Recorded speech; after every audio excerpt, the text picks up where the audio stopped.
What's going on, everybody? Welcome into No Huddle. Football season is officially back. Well, football is officially back. Had our first preseason game last night. Hall of Fame is this weekend. Induction ceremony is this weekend. Training camps around the league are already giving us plenty to talk about. Tonight, we're going to start with the Canton. Starting Canton with the Panthers and Cardinals. And then we're going to go on to the 2026 Hall of Fame class. For their, as they get their due before we get into the rough part of training camp. The major injuries that have already costing guys weeks, months, and in some cases the entire 2026 season. After that, we're going to get into the money contracts, disputes, big extensions, major signings, and the running back market suddenly going absolutely crazy, kind of. And then we need to talk about Aaron Donald, because that will be a subject tonight. Because this thing's getting a whole lot more traction than just an off-season rumor lately. And before I open the phone lines, we'll run through the full list of games for the preseason coming up this next week. And so until then, let's get this started.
All right, everybody, we're back. Don't forget to hit that thumbs up, hit the like, hit the notifications, and if you haven't subbed to my channel already, make sure you do that, please. So we're going to start right where the NFL season officially really started, which was last night, first preseason game between the Carolina Panthers and the Arizona Cardinals. Panthers pulled it off at the very end. 33-30 was the final score in that game. And for a preseason game that most people expected to be basically a glorified practice, and it actually was a pretty entertaining game, I must say. I was kind of excited to see Arizona because we do get to play them twice. We get them next week as our first preseason game for the Raiders, and we get to play them once during the regular season at the tail end of the season. So it kind of gives us a taste of what we're going to see possibly next week and later on in the season based on, their team right now. Carolina won 33-30. They won it with no time left on the clock. Haynes King finished the day with a 13-play, 65-yard drive, scrambling for the 5-yard touchdown run to win the game in the last seconds. So he had a decent game.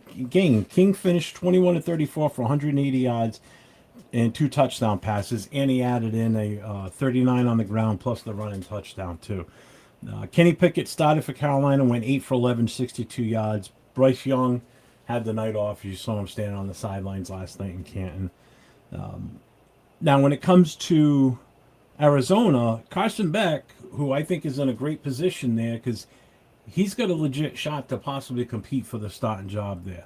I know Jacoby Brissett was there. He's been in a contract issue, but it seems like that's been settled somewhat. But Carson Beck had a heck of a game. I think he kind of really stood out. I was impressed with the way that he handled himself in the pocket. He had a lot of poise back there. He completed some hella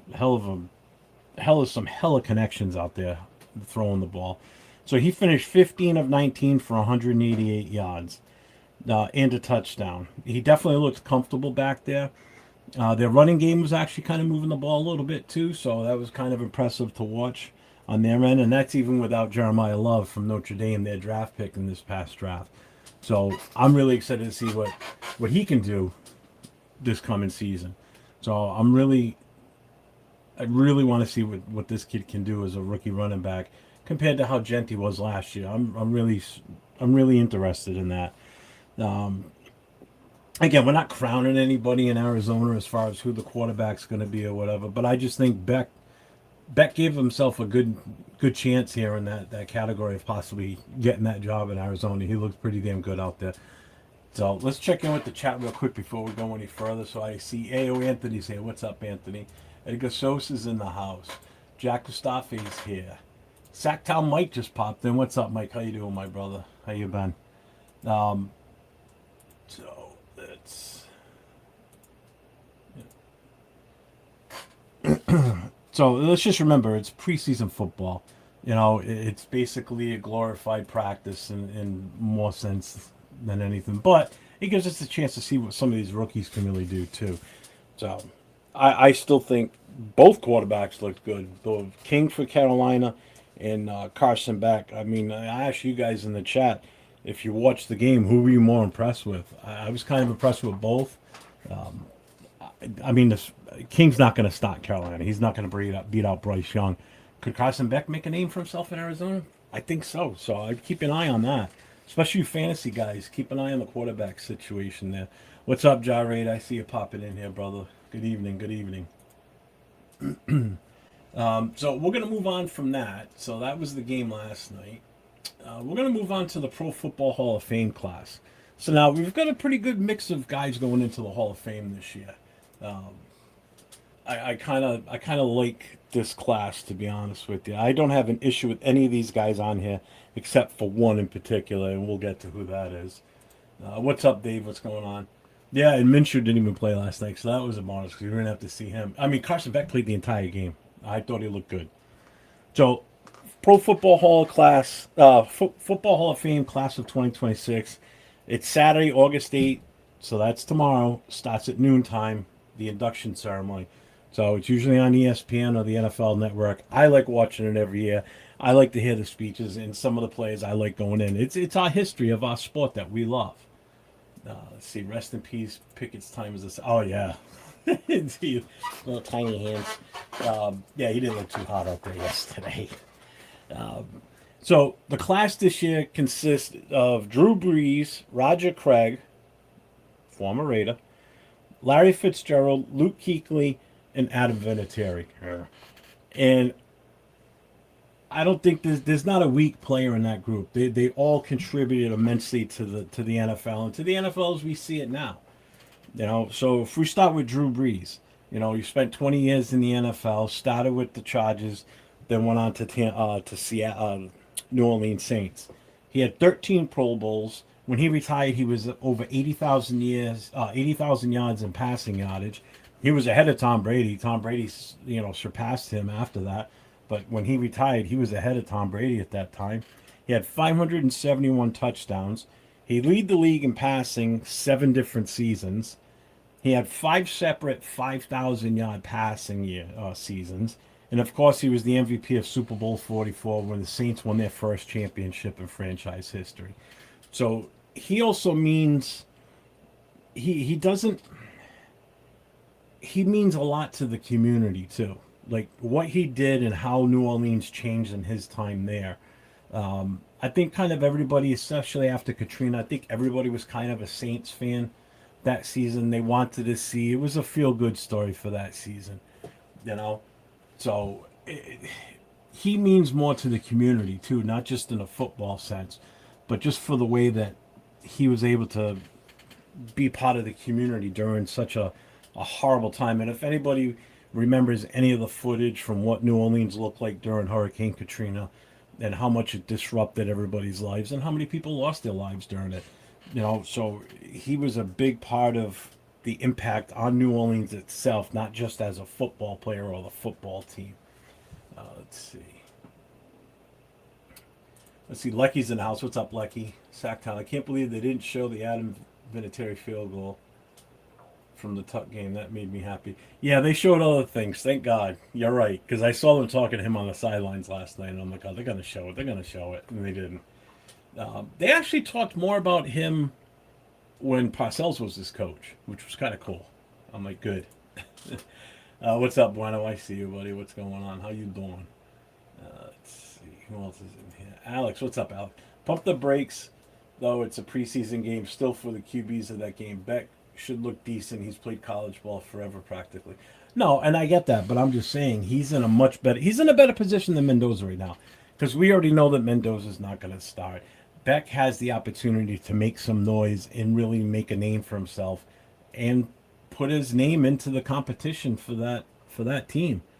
He looked really good out there running that offense. I got to say that. I mean, he really handled himself pretty damn well, as far as I think. What's up, Fidel? Chargers really messed up letting Brees leave. Yeah, I think so. I definitely think so. But better for us. Fine with me. He went to New Orleans and we occasionally had to play him. Whereas with the Chargers, we had to play him twice a year for 20 years. No, thank you. So moving on from Drew Brees, we got Roger Craig. He did play some years with the Raiders. So it's one of those cases where it's a Raider player going in also. And this is the one that I want to spend I think this took a long time for him to get in. He should have been in a while ago.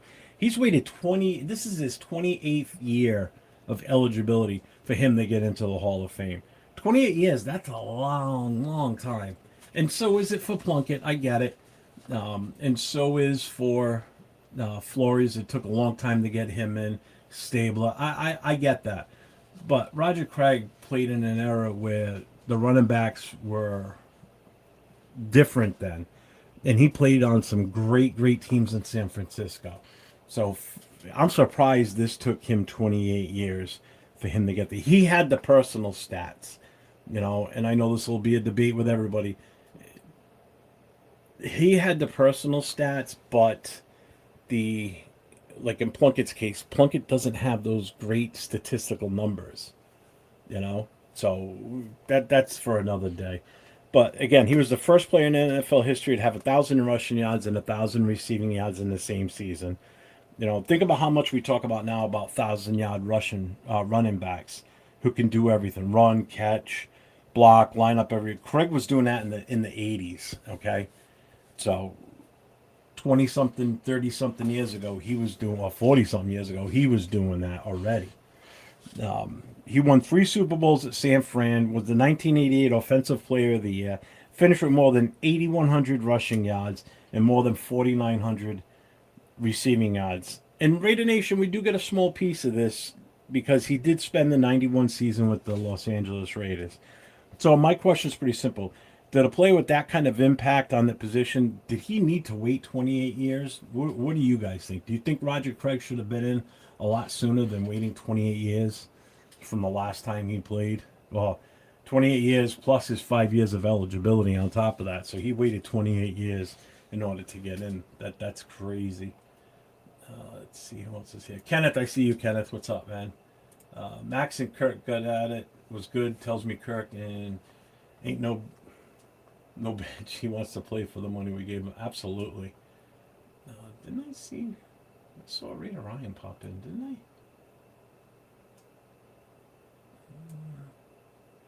What's up, Dave? I see Dave in here. There he is. What's up, Raider Ryan? What's up, my guy? Alex says, I think the Raiders would have won a couple games in postseason in 2021 if we didn't have to run right into the Bengals at that time. Absolutely.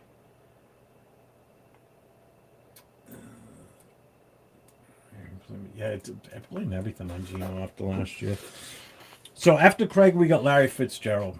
Larry Fitzgerald from the Arizona Cardinals. He's another easy one. 17 seasons. It doesn't feel like he played 17 seasons, and it doesn't feel like he's been out of the league that long already.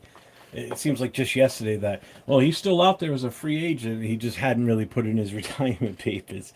But Larry Fitzgerald is now finally getting into the Hall of Fame also. He had 1,432 receptions in his career, second in NFL history, and we all know who he's behind, Jerry Rice. 17,492 receiving yards, also second in NFL history, behind Jerry Rice again. 121 touchdowns and 11 Pro Bowls in 17 seasons. That's impressive. Those are impressive stats. And if you watch that 2008 postseason run, you remember how dominant he was. I mean, the guy was incredible when he was out there. He was a phenomenal wide receiver. And he wasn't just consistent for a long time. He was at his best for so long, and he could completely take over a game. So, hats off to Larry Fitzgerald. Gino had bad eyesight on his left side. Needed to take some big bucks down the LensCrafters. I even said that. The guy's got bad eyes. Why isn't he wearing glasses or something?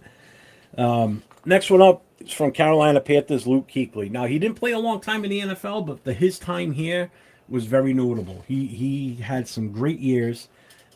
He played 8 seasons in the NFL. All right, and it's not uncommon for a guy that played so few years in the NFL and still make the Hall of Fame. It's happened. Barry Sanders, exceptional player. Luke Kuechly, for his position, was one of the best in the game at his time. He packed all of that Hall of Fame career into 8 seasons. So he was the Defensive Rookie of the Year when he came into the NFL. He was the Defensive Player of the Year. He had more than 100 tackles in every single season that he played. So in 8 years, he had 100-plus tackles every one of those 8 seasons. Almost 1,100 career tackles in total.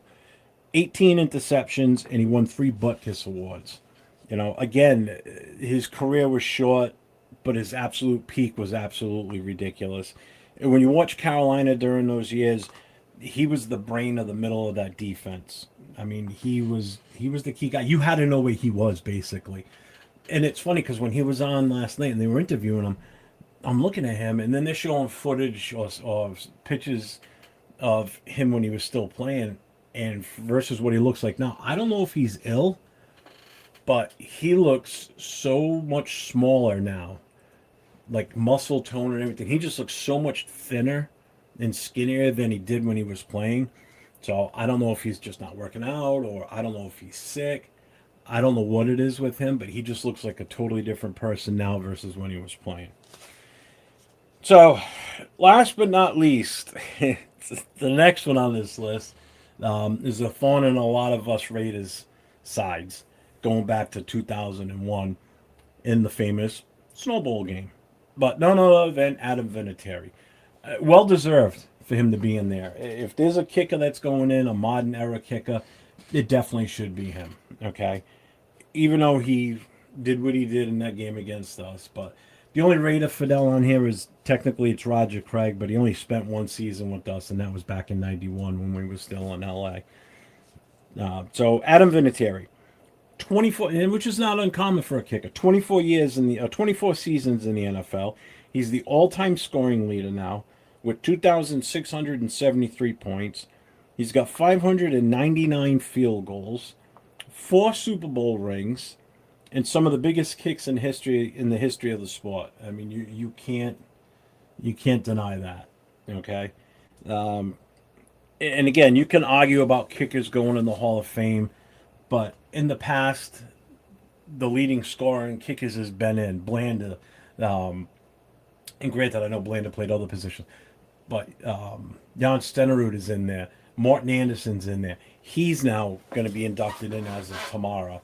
So I don't have a problem with him being there. He's had an amazing career as a kicker, and for such a long time, too. 24 years as a kicker. That's kind of impressive, okay? I don't think there's much of an argument with Vinatieri. I don't think there's an argument with pretty much any of these guys. My biggest one that I have an argument with is why Roger Craig, it took so long for him to get in. But you can't tell without some of these kicks that this guy made. I mean, he looks older now. Obviously, he's got a lot of gray hair, but he's still one of the best to do it. I didn't like him when he was on New England. I liked him when he left New England, though. I thought I was fine with him once he left there. So, funny story about Vinatieri. I never met him, so it's not that I met him or anything. But my dad was obviously a big Patriots fan. When he passed away in 2010, one of the things that he left for me is a autographed photo of the kick in the snow game, the tuck rule game. Him kicking the winning field goal in the snow, and it's autographed by him. And my dad left that to me when he passed. And I'm like, I can't get rid of it. I have to keep it because it's from my dad. So I do still have it. I don't have it up anywhere in the house, but I do have it. I'm keeping it safe and protected because, I mean, it does mean something to me because it's one of the few things that I got left from my dad. But I do have that in my house. I do have an autographed photo of Vinatieri kicking the winning field goal against us in the tuck rule game. It sucks. I hate it. But I think it's kind of like that final FU to me with them being gone. So, yeah, true. He is a Patriot, but what are you going to do? A kick is a kicker. What's up, Soul Smoke? I see you in here, brother. Kickers don't get killed like other offensive players usually. No, and that's a good thing because you lose a kicker, man. That's tough. That hurts for your team. So, let me just ask you guys a question. Of the 5 of these, who do you think had the biggest impact on the game? And did you think Roger Craig waited too long? So I'll run through the names again. We got Drew Brees, Roger Craig, Larry Fitzgerald, Luke Kuechly, and Adam Vinatieri.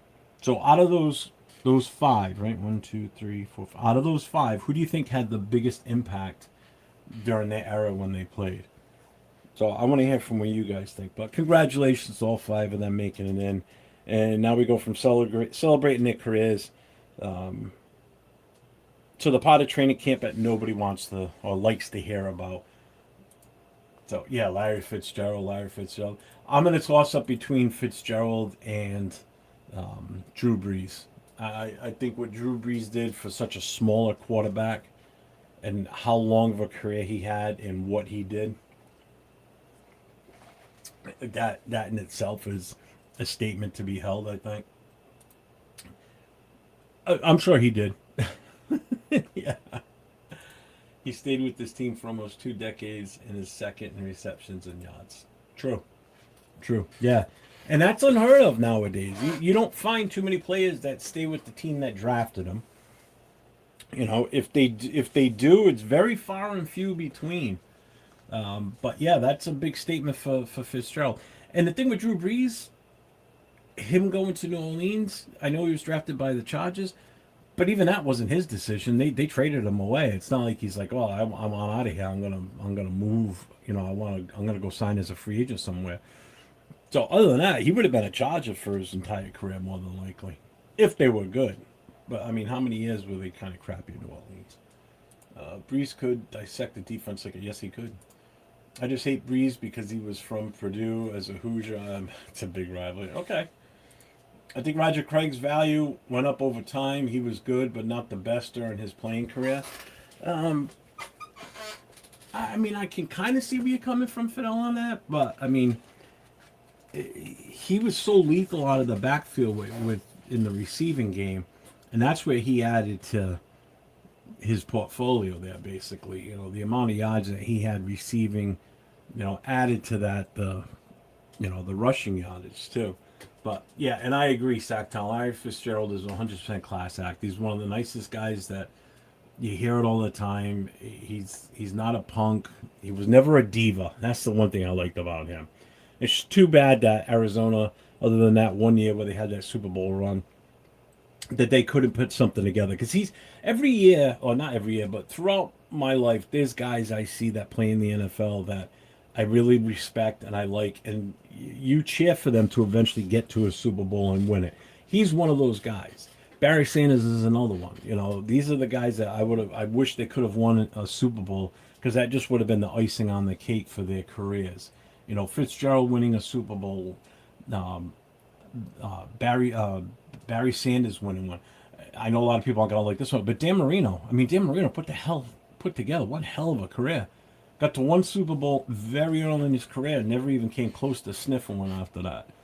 You know, it's guys like that that made such an impact on the game and were so good at the position that they played, but they just can't. The rest of the team just can't get their shit together and get them over that hump. You know. Yeah, definitely. Congrats to all of them. That's still impressive. Craig was one of the first to yeah, and that's what I said when I was talking about him. He was the first running back to have 1,000 yards receiving and rushing in the same season. So he was the first. No one else before him. Larry is great for his community in Arizona and still is today. Absolutely. Kuechly had a big impact for his short career as well. And it's funny because when they were talking to him last night, Greg Olson showed up because he's coaching on Greg Olson's high school team that Greg Olson coaches. And they have obviously Olson's kids play on the team also, but they had some of the other kids from the team. So they canceled practice yesterday so the kids can, or for today or whatever, so the kids can all go up there so they can be up there for the whole high school team's going to be at the induction ceremony tomorrow that Kuechly is a high school coach for. So I think that's cool, definitely. Let's see. Larry Fitz to me, what's up, Joshua? Is the fifth best receiver of all time. It's funny though, he's number two in two of the major categories, and that's receptions and yardage. You know, Marino definitely should have gotten. Yes, he did. He should have. He most certainly should have. I'll say one thing: Cousins sucks on the new Madden. Mendoza much better. Luke is overrated. Shouldn't have gotten in so early. I don't know about that, man. For 8 years, the stats that he put up, pretty impressive. For 8 years, I mean, I've seen some linebackers be in this league for 12 plus and don't even touch some of those numbers that he put up. So, yeah, a fly got in here on the last time I went outside. Fucking pissing me off. I snagged one out of the air last night on the show. It wasn't a fly. It was actually one of those moths. I got a hold of it last night on the show. It was like right in front of the screen. What's up, Mike? What's up, man? Yeah, mostly. Yeah, so that's what it was. They canceled practice for it. Yeah, I thought it was cool. You know, and they talked about how much of an impact to the community he is too, and that's a lot of this too with these plays. They make a lot of connections or a big impact in the community too. So it's not just what they do on the field; it's what they do for their community. I mean, look at the whole Walter Payton Man of the Year type stuff. You know what these guys do in contributions to their, whether it's charities, fundraisers, or just being out in the community and being part of the community. That has an impact on fans and just the general public. So, Hall of Fame voters need to try to catch up on older players that should already be in five and yeah, I agree with that too. Yeah, like Lester. Yep. So we're gonna move on to the next topic. We're done with the Hall of Fame. So this is the one topic that people really don't want to talk about, which sucks, is training camp injuries. So there's some big ones here, and these are all notes that I've compiled from last Friday until today. So it was July 30th or 29th until today. So from my last show until this afternoon around noontime. So if anything broke afternoon time, I might miss it. So I don't know if there's anything big that happened afterwards. I was doing all kinds of stuff today. So again, I'm not just going to sit here and read every day-to-day hamstring, ankle, or veteran rest day from all 32 teams. I just want to focus on the injuries that actually change a roster. Cost a player a big chunk of training camp or the entire season. So the first one right off the bat is Atlanta with Jalen Walker. Tore his ACL. He's out for 2026. He's done. So, and he was one of their integral parts of their pass rush on the defense for Atlanta. So he tore his ACL during a 2-minute drill in a non-padded 11-on-11 practice on this past Tuesday. So Atlanta confirmed the injury on Wednesday, so he's done for the year. And again, this is a big loss for them. He was their 15th overall pick in 2025. He had 5.5 sacks as a rookie last year, and Atlanta was counting on him to take over, take another big step this season. And now they're losing that development and the pass rush production before the preseason even got rolling. So again, non-contact 11-on-11 drills, blows out his ACL. So that's rough, and I feel bad for the kid. He loses a year out of his career here now.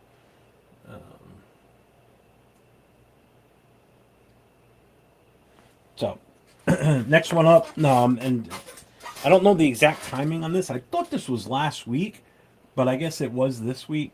But San Francisco, Ricky Parasol, season-ending knee surgery. So he's done for the season. That's it. And again, he had a shorter year last year because he got shot last year too. So this kid's not having a good start to his career, unfortunately. This poor kid. So he's having surgery to repair his torn PCL. It's his right knee, an injury that originally happened last season and started giving him pain and swelling again in training camp. So they're doing this surgery now with hopes that, he'll be up and running and be good to go by this time next year again. This one has a big effect for the 49ers because they're riddled with injuries right now. They just re-signed. They just brought Deebo Samuel back. This is exactly what I mean when I say camp injury can change, a roster or can change what a front office does. So I'm willing to bet they probably had no ambition on bringing somebody like Deebo Samuel back. But when they look and see what's going on, I mean, there's issues with Ayuk, with he has to get approval from the NFL to even come back because he's on the or he's on the retired list or something. It was the way he worded it when he left. I don't know. There's a whole mess with that too. So this is just ridiculous. So in New Orleans, Brian Brees, torn ACL, another one, out for 2026. He was a defensive tackle. He's going to have season-ending surgery on his ACL. Again, this injury actually happened on the first day of Saints camp, just before the July 31st news window. So, but the season-ending confirmation came during this week's news cycle that I produced. So I'm including it because this is a major loss for a middle of a defense, for New Orleans. So this takes another big hit for them. He was the first-round pick in 2023, started 15 games for them last season. They expected him to anchor that defensive front. Again, now they have to do a rebuild of the plan without him. So now he's done for 2026 already. And again, first day of training camp gone. Let's see, where are we here? What are you guys saying? Maybe Minshew can back up Geno. Yeah. Niners signed some camp guys just to have a couple words. Yeah, exactly. And that's the problem now. It's a mess. I guess those Corona beer commercials finally caught up with Tony Romo. I did talk about that last week, and I made mention of it last week that who knows, he could lose his job with CBS after that incident. I'm not lying. I'm not making it up. I said it on the show. You can go back and watch him from last Friday, and then 2 days later, boom, they suspend him. I was like, I said it. Called it Friday night. So that was a no-brainer on their part. I'm intrigued to see J.J. Watt taking over that spot. So I like J.J. Watt. I don't have a problem with him. I just want to see how he does that on, as the analyst for them to take over that spot. That's pretty cool. Ayuk might play in the UFL, but not the NFL again. Yeah, he may not even get to play in the NFL again. He's screwed himself. That guy's an idiot. So you can't predict the sports guys. Their misfortune is our fortune. Exactly, right? Let's see, where are we? Chicago. Kobe Bryant reported he's out 8 to 10 weeks. The Bears got better news. It's not a torn ACL, but he's looking roughly to be out 8 to 10 weeks after hyperextending his knee. They say he's dealing with a bone bruise and a small fracture, but surgery is not going to be needed, so they're not going to lose him for the entire 2026 season. He's going to be out for a while. He's going to be out 8 to 10 weeks. That's a long haul still. It's way late into the season. It's not just a training camp story at this point. You're talking about potentially he could miss pretty much the whole season, I mean. And now Chicago has to test, their depth now. They got to figure out their depth at secondary. So that leaves them in a pinch now, too. Let's see. Thanks, Damon. I appreciate that. You sent a happy poop. Appreciate you, brother. Thank you. Next one up is Dallas. Princeton Fant, torn ACL, out for 2026. So right now that's 1, 2, 3. That's 3 guys on this list with torn ACLs out for the season. and Ricky Parasol with a torn PCL out for the season. So knee injuries, man, they're starting to pile up in this league already, and that's scary. We don't like this. I don't care who they are. I hate to see guys get injured, especially some of these younger players that are trying to establish themselves onto the NFL teams, and they're going down so early in training camp like this. It sucks. Yeah, and I did see that. Did I have that? I don't think I did not put that one in here. I don't think. Let me just double check. No, I didn't. But I did see that, but I didn't put it in here because they said it wasn't it wasn't going to be a major issue. So that's the good thing. So, but so Princeton Fant, the tight end for Dallas, torn ACL. Again, he was a depth player. He wasn't necessarily going to be in the starting rotation, but he was there for depth. So this doesn't really change the Cowboy season by itself, but it's another season-ending injury, in another roster spot that has to be replicated or replaced. It's the ugly side of August. Training camp starts. These guys are coming in and they're hitting it hard, man. They're trying to, like I said, make a name for themselves, get recognized. Because don't forget, not only are they trying to make the 53-man roster, they're trying to get film and footage and just something else out there in case they get cut with the ability to possibly be picked up by somebody else. So even playing or practicing well enough to make, say, the third string so you're getting playtime on film in an actual preseason game, that speaks volumes for some of these guys because another team may see something in a player that another team didn't and they let him go. They may see something that they can use that works in their system. So this is an audition for these younger guys, or these aging vets that are still trying to make something, still trying to hang on to that dream of playing longer in the NFL. So this means a lot to these guys. And then when they get nailed with injuries, and it sucks. I hate seeing it. So let me ask you guys this. Which injury hurts its team the most? So you got Jalen Walker, Ricky Parasol, or Brian Brees. So who do you think out of those three it hurts their team more? So again, Walker is with Atlanta, torn ACL out for the season. Ricky Parasol, torn PCL out for the season, surgery. Brian Brees, New Orleans, torn ACL out for 2026. So out of those three, who do you see as the biggest impact? I've got my choice.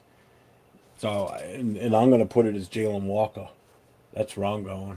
I'm going with him from Atlanta. Because my take with San Fran, as long as they have McCaffrey's healthy, knock on wood, for you fantasy guys out there, I'm not touching him with a 10-foot pole this year. I'm done having McCaffrey on my team, and I'm not taking any more chances. And don't forget, this guy runs on Duncan, too. But yeah, I that's what I'm going with, man. I'm going with Walker from Atlanta, especially a second-year kid, edge rusher like that. That takes a hit on the defense. That'd be like losing Max again, right? Basically, yeah. Falcons, yeah. I mean, Falcons have enough of their own problems on offense too right now. The last thing they need is to lose a promising edge rusher like this kid. So, but time will tell here too. Again, I've been saying that a lot lately. Time will tell. So we're gonna move on to the next thing then. Contract disputes. So again, Vita Vea is still there, still coming up. This situation isn't gonna go away. Tampa Bay's. They've got two contract issues, the one with Baker Mayfield and him.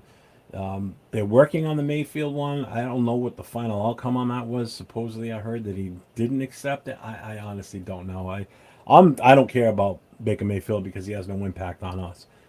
I'm just interested in the Vita Vea thing because the Raiders could possibly be in the mix for this. The trade itself, or the trade request came on July 31st. But the story's escalated again. So he's entering the final year of his 4-year, $71 million extension he signed in 2022. He wants a new deal. Negotiations are stalled. His agent said this week that he doesn't see the situation ending in anything but a trade. All right. The Bucks general manager John Litch comes out and he said he has no plans to trade Vita Vea. So now you've got the player side saying the end result looks like a trade, and the team saying we're not going to trade him. So you got this seesaw motion going on between these two. So, and also he's dealing with some sort of a back issue and hasn't been practicing.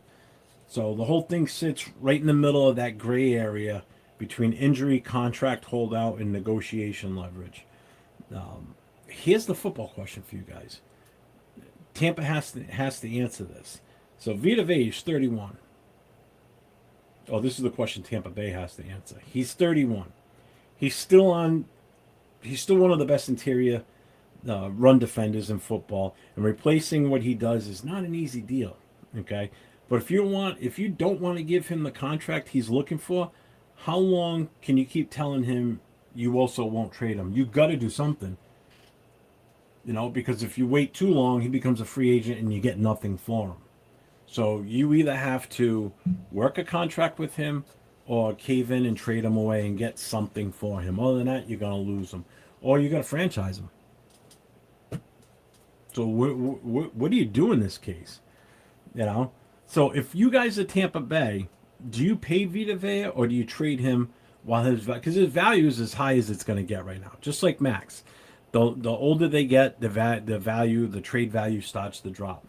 So after this season, as the season goes on, the value may drop a bit. This is the highest you're going to get for him, whatever it is.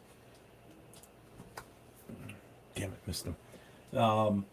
What'd you say? Baker is upset with negotiations right now, but whatever. Yeah, exactly. Like I said, I'm not really interested in the Baker Mayfield thing. Because Vita Vea potentially could be coming to us for all we know. But I do have Baker Mayfield on this list too, because it's not the only contract issue in Tampa Bay. So he's in the final year of his $100 million contract he signed in 2024. The deadline for extension talks passed without a deal. The Bucks still say they view him as their franchise quarterback. What's up, Willie Wayne? I see you, brother. What's up, man? Salute. It's just an interesting situation because if Baker has a huge year, Tampa may end up paying him more later than what they could pay him now. So do you take the gamble, pay him now, and just hope he has a really good year? And hey, you're already paid, buddy. Sorry. What's he going to sit out? Well, now you can find him because he's under contract. He has to be there. So they seem to want Vita to play out his season, but we shall see what happens. Exactly. I don't know who told Baker Mayfield that he was Dan Marino or something.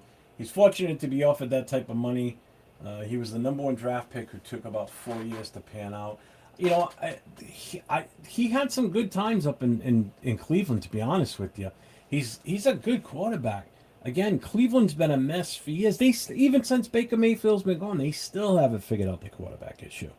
So how much are you going to blame Baker Mayfield for that? I blame the organization. Look at us. How much can you blame the quarterbacks we're bringing in versus the organization and the staff that's there? I don't blame Baker Mayfield for a lot of that. I think, and as you said, it's hard to succeed in Cleveland, especially if you ain't got shit around you, to support your quarterback. So I don't necessarily blame him for that, because again, he took Cleveland to the playoffs. You want people to commit to you. Maybe they're not interested to commit to you long term. Correct. What's up, Nutty Nate? I see you, brother. Bueno, how you doing? It's hard to succeed. Yeah. Let's see. So there's Tampa Bay still got some issues going on. No, I get it. He did have a bad attitude, but he still played. He still went out there and played. Moving on, we're going to move on to the next topic here.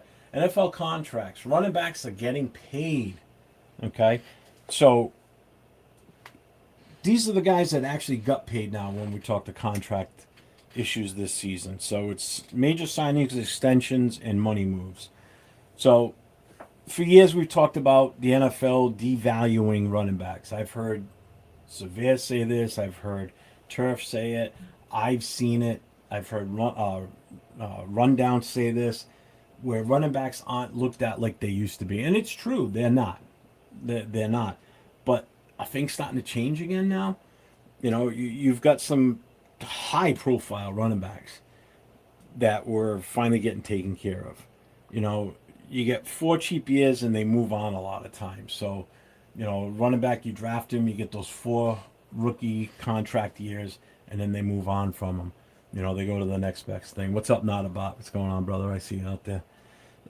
So there's 3 guys that just got paid in the running back situation. Jahmyr Gibbs from Detroit finalized a 3-year extension with Jahmyr Gibbs. The reported base value was $67.5 million. It can climb up to $75.75 million, and $51.5 million is guaranteed. That puts Gibbs at the top of the running back market. So he's up there now. Okay. Atlanta, Bijan Robinson. They gave him a 3-year extension worth up to $75 million with $51 million guaranteed. He had not been practicing while he was in while this contract was being worked out. So the Falcons can now fully ramp him back up, get him up to speed, and get him ready by week 1. That's huge for Atlanta. That eliminates one of their issues that they've had down there, was getting him back under a contract that he's happy with, and you're not going to lose him. And then I think probably one of the biggest ones that makes a huge difference in the running back game is Jonathan Taylor. So Jonathan Taylor and the Colts agreed to a 2-year, $44 million extension that can be worth up to $47 million with $39 million guaranteed money. That's insane. That's 2 years for that. Okay. So it's basically, in basically 1 week, in 1 week's time, so from last Friday till today, we've had 3 top tier running backs in this league either get extended, new contracts. So you had Gibbs, Bijan, and Jonathan Taylor. They all got paid. So they're all back in the fold with their respectable teams. I don't think that means every running back in football is suddenly going to get a monster second contract. But the league is clearly telling us that you're an elite running back. You're a difference maker for that you're the team you're on. And the teams recognize that. The fans obviously see it, and they're and these guys are all vital parts of the passing game too for these 3 teams. So they're finally getting paid their premium money that they deserve based on what they've done in their time in the league already. So I'm going to ask you guys this question. Are the running backs getting their value back, or are Gibbs, Bijan, and Taylor just the exceptions?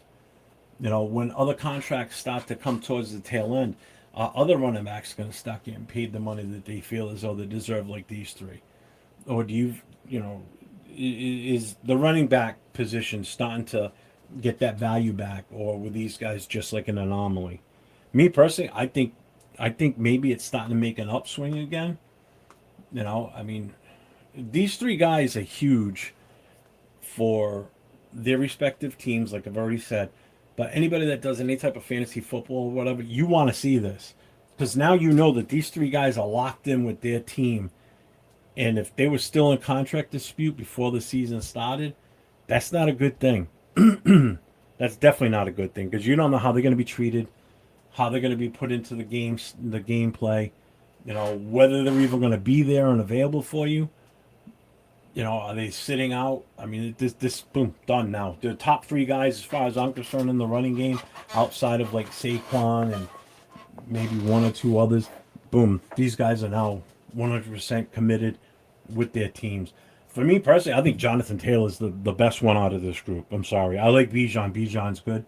But I think Indianapolis has a better run organization, better run offense right now. So Jonathan Taylor, for anybody who does fantasy football, you might want to make sure you grab him in the first round if he's there when your pick comes up. If he's there and you pass on him, you're an idiot. So, yeah, we're really just work.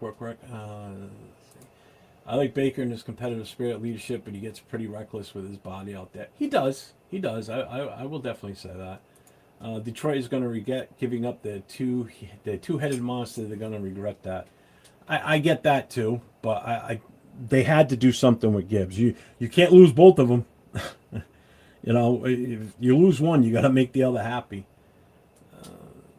So, not about you're saying it's the exception. Henry is an anomaly. Yeah, he's one of the ones that's in that group too, I think. I don't know how much when Henry's contract is up. I don't even know what the status of his contract is, but I wouldn't be surprised if his is up. When his is up, he doesn't get paid that big money. He's older. You know, he's older. He's got some hard miles on his body. Hard miles meaning like the hits he's inflicted on defensive players, the hits he's taken from defensive players. So I mean, this is a guy that's put his body on the line a little bit more than some of these other guys are a little bit more kind of finesse. He's just a big truck. He'll juke you a little bit, but he may just move you out of the way and he's gone. I mean, he's just so damn fast. For a guy his size, being as fast as he is insane. Let's see. Who starts first, Mendoza or Aiden?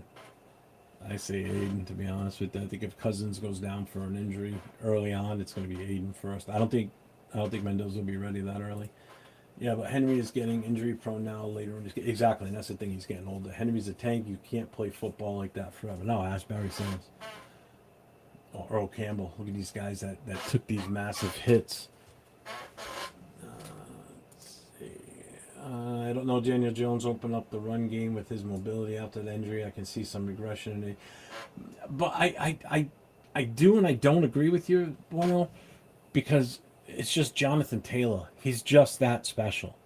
I don't think it matters what Daniel Jones does back there. As long as you got Jonathan Taylor on there, man, you got a shot to do some damage out there and win some games and put some points on the board. He's lethal from any point of the field. I get that, Jeff, but they set the system around 2 running backs, and now you have to reboot your whole offense.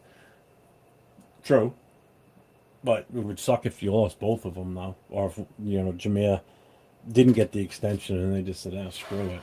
Now what do you do? Now you're back to square one again, trying to figure out who's going to fit in. I said this, Mike Washington will show us how good he is, so watch out. I said that too, man. I think you and I both said that. I heard he pretty much laid out McCoy today on a run. He just ran right over him in practice. So, and that's true too. We'll have to see because he is a smaller dude. Taylor's stats took a hit toward the end of the season. Now, I'd have to go back and look, but I mean, he did all right for me in one of my fantasy leagues right up to the end of the season, so I can't complain. All right, so major signings and extensions around the NFL. So we got some other big extensions. There were some huge deals at other positions too. Baltimore extended Zay Flowers for 4 years for $140 million with $108 million guaranteed. Chicago gave right tackle Darnell Wright 4 years at $116 million with $93 million guaranteed. Buffalo locked up guard Osiris Torrance for 4 years with $78 million, 46 of it guaranteed. And Atlanta extended guard Matthew Bergeron to on a 4-year deal worth up to $96 million with $60 million guaranteed. So, man, these contracts are huge. Now we got some signings. These just happened within the last few days too. Stephon Diggs now with the Washington Commanders. So they added him to it. And they're giving him a 1-year deal up to $12 million. He's 32. He still went over 1,000 yards receiving last year in New England. They're going to put him with Terry McLaurin and Jaden Daniels. And Washington is basically saying we're trying to give this offense another proven veteran weapon right now. So let's see what happens there. They said Max Trojan went crazy in practice. Saying I love it. And then just Max says, yeah, what he did was I guess he hit Kirk Cousins' arm. And Cousins didn't like it, so Cousins jawed back at him. And what I heard was JPJ basically ripped his own helmet off and got in the middle of it. So I kind of like that in a way. I like the fact that, the offensive linemen are coming to the defense of their quarterback. That's how it should be, whether it's your teammate or not. That's coming after your quarterback. You protect your quarterback regardless of who it is. whether you like them or not, because you can't have stupid shit like that in practice. Why wasn't the offensive line in? They were. JPJ was there. At least JPJ. I don't know if anyone else jumped in, but I heard JPJ physically took his own helmet off and jumped in the middle of it. Kirk said you like that to Max. I liked. They said that he sat on top of Genti. 1,000 yards receiving is not what it used to be with the long season. No, but when you're on a team with, like, I mean, he was on New England last year. So you had Booty out there who was having a good season.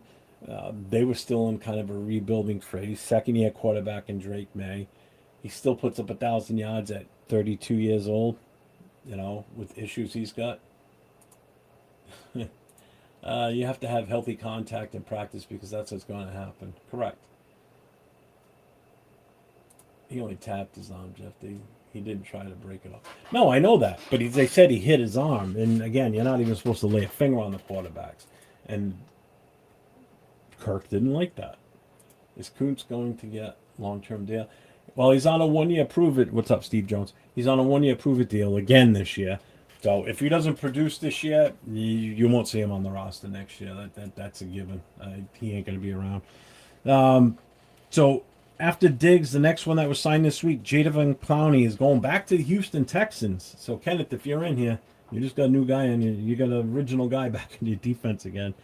He's going back to where it started. The former number 1 overall pick agreed to terms with Houston, the team that drafted him back in 2014. Difference now is Houston doesn't need Clowney to be the centerpiece of their defense, which they were trying to do last year along with J.J. Watt when he was here before. They can use him as another piece in a loaded pass rush rotation. I mean, just think of that rotation they're going to have now, too. I mean, Clowney's he never really panned out to be what everybody thought he was going to be coming out of college, because he was different in college. So I think it's a much better role for a veteran like himself to come in here, at this stage of his career and be that rotational guy. Yeah, I think it's cool he's going back there. And we already talked about this one with Deebo Samuel. With all the injuries that San Fran has, they brought him back after losing Ricky Parasol. The deal's a one-year deal worth about $7 million for him. And again, it's one of those moves that was basically going to be obvious. They were going to do something at wide receiver, whether it was Deebo or whoever else is out there. I mean, you got Mike Evans, who's nursing some issues right now. So their receiving room's in shambles right now. So we're going to move on. Where are we here? Jadeveon Clowney was never the player he was in college. He was a nightmare in college, absolutely. And again, I wanted us to draft him when he came out too, but kind of glad we didn't. What's up, Eric? I see you in here, man. So heard Tucker and Naylor are shining. Heard Betch is fighting with Thornton Malik for that third spot. Betch should be a bit upset, but maybe he will be a bust. I don't think Betch is going to be the bust out of those guys. I honestly think it's going to be Thornton. Thornton has actually been relegated trying out the gunner position on kickoff and punt teams.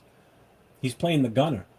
So you went from being a regular starter on offense for the wide receiver position last year to trying to make your roster position on special teams. That's not good for him. That's not good at all.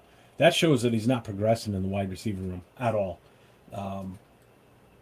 So Tucker and Naylor, I think, are going to be our 1-2.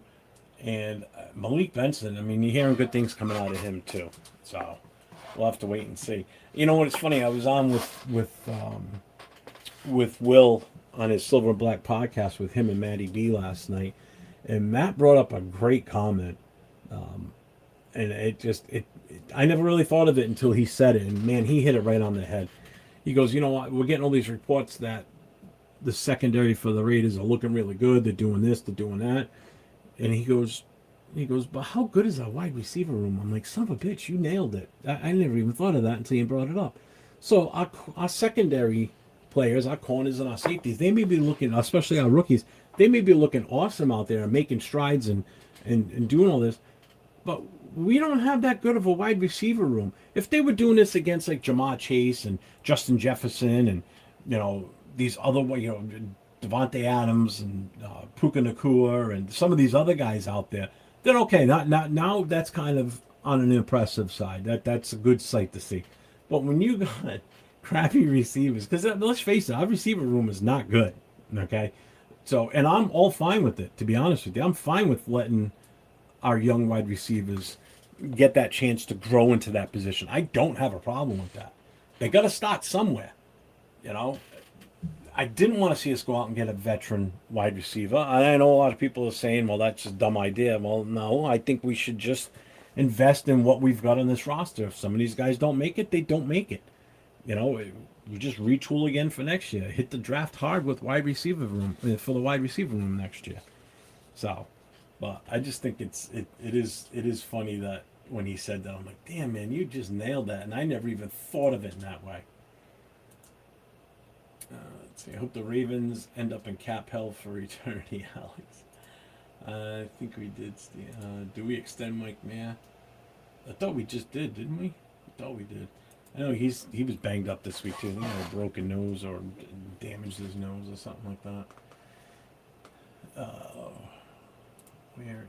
Here it is. Boom. We're moving on to the next. I'm a little behind. Aaron Donald come back maybe. Aaron Donald watch. So this is no longer just people on television saying, wouldn't it be cool if Aaron Donald came back? He's been seen at the training facility this past week. He's been out there basically with a helmet on his head and running drills, basically like a tryout almost, to see if he still got it. He actually worked out for the Rams this week. He wore a helmet, no pads. He used Rams equipment at the facility. And because of the way the league handles those workouts, it showed up on the transaction wire. It has to show up on the wire because he's a retired player. And he's out there running drills and tryouts. So it has to be a transaction wire. So they list them as a tryout. So McVay was asked about it and joked that it was the best tryout they've ever had and that Donald might be able to make the team. Yeah, I think he would pass if he tries out. I think they would take him back in a heartbeat. But here's the important as of tonight. Aaron Donald has not officially announced he's coming out of retirement. He hasn't signed a contract. So I'm not going to report it's a comeback, but it's more of a Aaron Donald comeback watch, question mark. It's not really saying he's back, but it's more of a which a lot of people said it as soon as Myles Garrett hit the trade. It was one of the first things I said. I said, imagine if Aaron Donald came back. He's only been out of the league for like 3 years. He's still in great shape. I've seen footage of him recently, right around the same time the trade came out. People, they were showing what he looked like in the moment. It doesn't mean he's in football shape, but he's in physical shape. He hasn't gotten a beer gut. He hasn't put on fat or anything like that. He's still a beast. And you don't have to expect him to be out there every snap on defense. You know, he's a guy that can come in special situations fresh with a Myles Garrett on the other side. Opposing offenses, good luck. Let me know how it works out for you. So the reason the story gets crazy is the Rams already added reigning defensive player of the year, Myles Garrett, as we all know that. It was the biggest move in the offseason this year. If he does decide to come back, he wants one more run at a possible Super Bowl. And this would be the ultimate team this season, the way they're built right now, for that to happen. They're my favorite right now, even without Aaron Donald. If Aaron Donald goes back to that team, they're definitely top dog when you start looking at power rankings and positions on who's odds on favorite to win the Super Bowl. That defense is going to be so tough up front. That is going to be amazing to watch. I would actually tune in and watch Rams games when we're not playing just to see how the two of them coexist on the same team and how much havoc they can wreck out there. I mean, that is just going to be amazing to watch. So he is working out the facility. He was wearing a helmet. It was listed as a transaction that he was there for a tryout. So again, he last played in 2023, so that's 3 years ago. That's the other side of it. So he's been away from the NFL for 2 full seasons. So it's only missed 2 full seasons. So if he came back this season, he only took a 2-year layoff. Starts his all Hall of Fame eligibility again, though. But I just think he's still one of the greatest defensive players to ever play the game, especially in his era. He was top dog in his era, you know. So for him to come back into that situation, damn. So if I'm going to ask you guys this question: if Aaron Donald comes back and the Rams immediately add him to the team, or are the Rams the immediately the team to beat in the NFC? What's up, Bruce Willis? What's going on, man?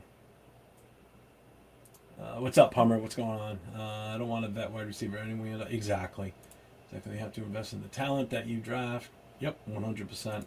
The guy everyone should worry about is Crawford. Third day, no practice. Last time he went down and was out. Hopefully he's back. Yeah, I heard he's been kind of taking some time off. I don't know what's happening with him.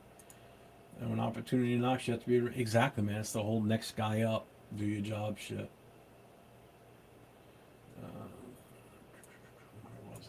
We are already slated to either get a 5th or 7th pick next year. We could go after elite receivers like Texas, Coleman, Ohio State. Jimmy Smith is the one I really would like, as well as edge rusher deals. So, yeah, I mean, that's the other thing, too. So, I mean, we will have options. We won't have to... And don't forget, there's going to be so many quarterbacks coming out next year that could potentially go in the very early parts of round one. So, if there's a rush on those quarterbacks, guess what? All these other high talents in these other skill positions, they fall back a bit because the quarterbacks get taken. So every time a quarterback gets taken, that moves us one step closer to one of these top wide receivers or a top defensive edge rusher, linebacker. I would love to see us get the top linebacker that comes out next year. We should have done that this year, but we went for a quarterback. We are set up for success for the next pending future. All we have to do is make good use of it, develop these players. Exactly. How can afford all these superstars? Well, first of all, Donald would have to come back. He would probably come back for just a 1-year small contract. He's coming back for the Super Bowl if that's his whole point. And that's just it. And that's what I was saying. He's not going to... And he won't have to hurry up and get into football shape. They can coast through the first few games. Give him some time to get in shape. When you're really going to need him is from the mid part of the season to the end, where it really matters, where those games count to solidify your playoff seeding. You know, so you can let him, just work his way back into it early in the season, where you don't put him out there all the time. You let him get his legs back under him into football shape. But when he's ready, oh, good boy. What's up, Rushak? What's going on, man? How you doing, brother? Luca has to stay out of trouble. Yeah, that too.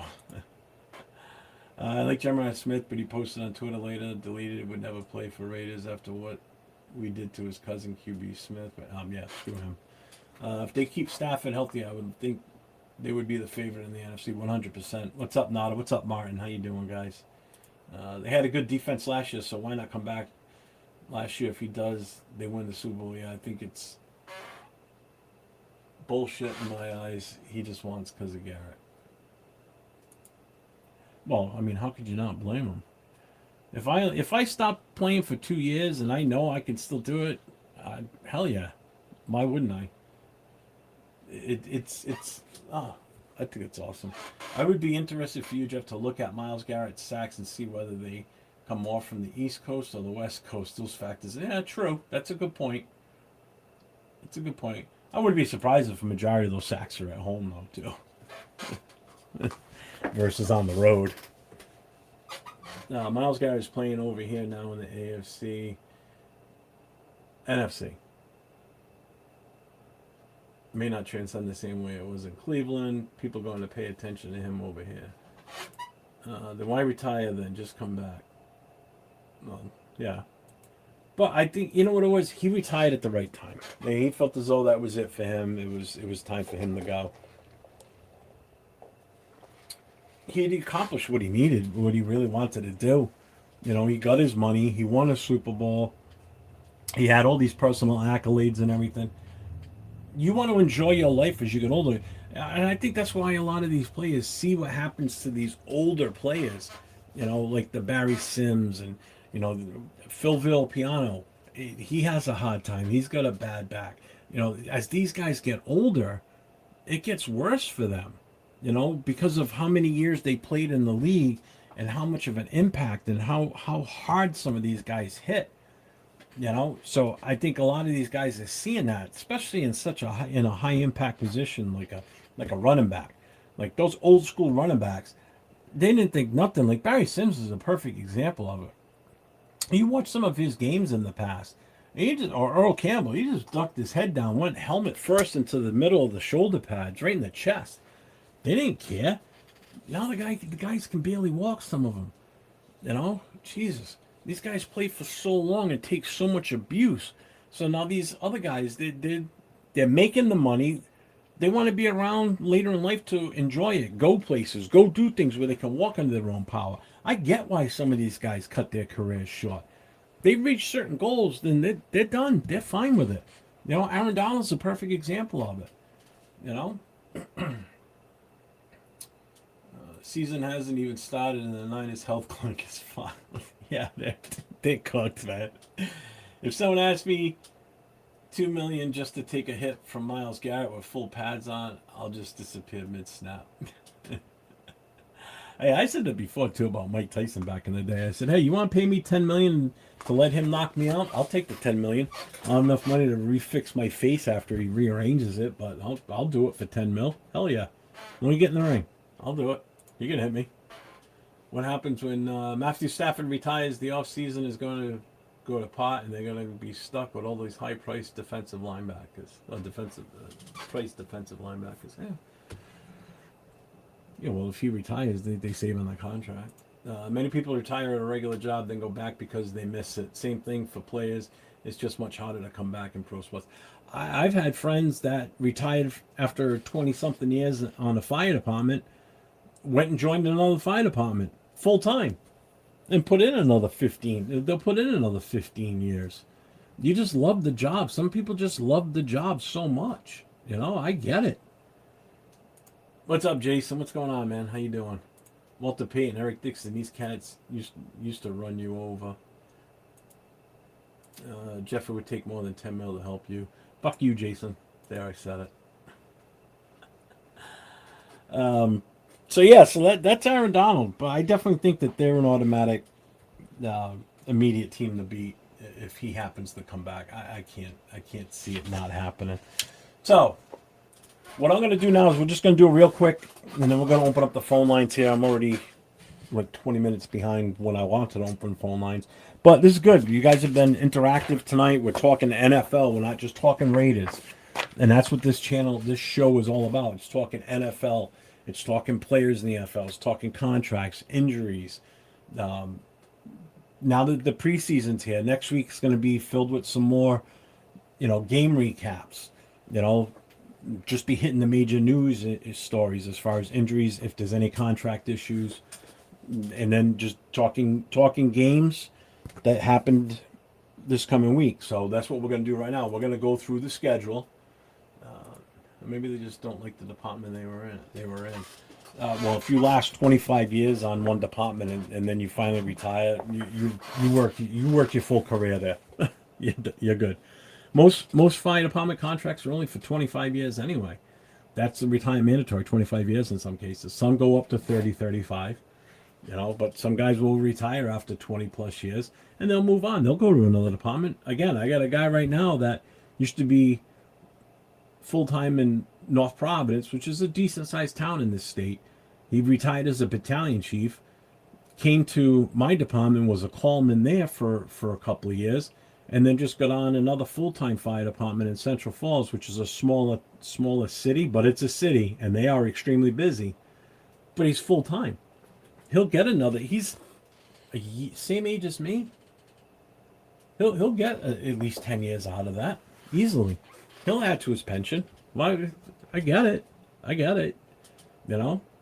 Some people just love the job that much. Can't help it. Damn, my comment just got skipped. I guess it would actually be funny, I guess. What, this one here? Boy, it's always about you, Rorschach. Come on, man.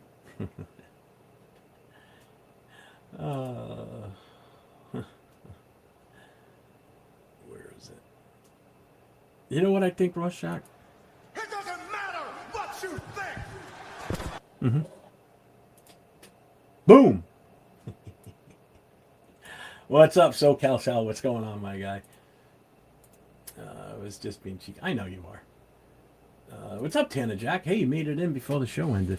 Still got about another half hour, 45 minutes. My buddy's dad retired.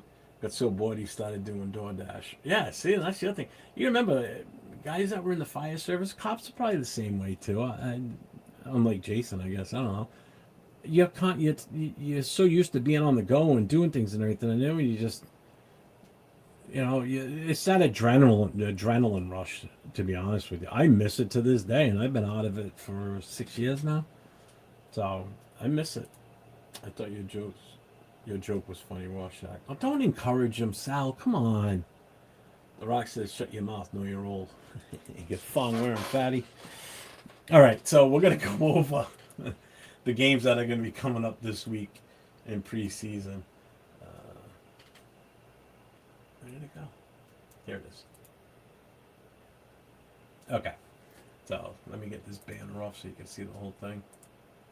So Thursday, August 13th, we've got the Lions at the Bengals, Packers at the Steelers, Colts at the Patriots, the Arizona Cardinals come to Vegas to play the Raiders, the Chargers at the Texans. That's on Thursday. So I'll be able to report on those games on Friday night. And then Friday, we've got 3 games on Friday. We've got the Dolphins at the Commanders, Buccaneers at the Jets, Broncos at the Falcons.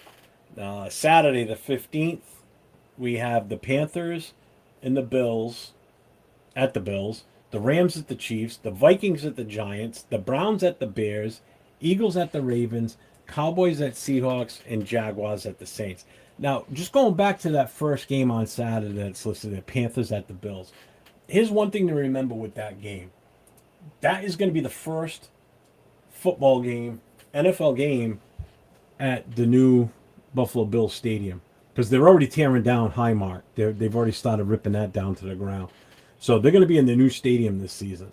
So I'm excited to see what the stadium fully looks like. So that's going to be, if you get the opportunity to watch that game, probably watch a little bit of it so you can see what the stadium looks like.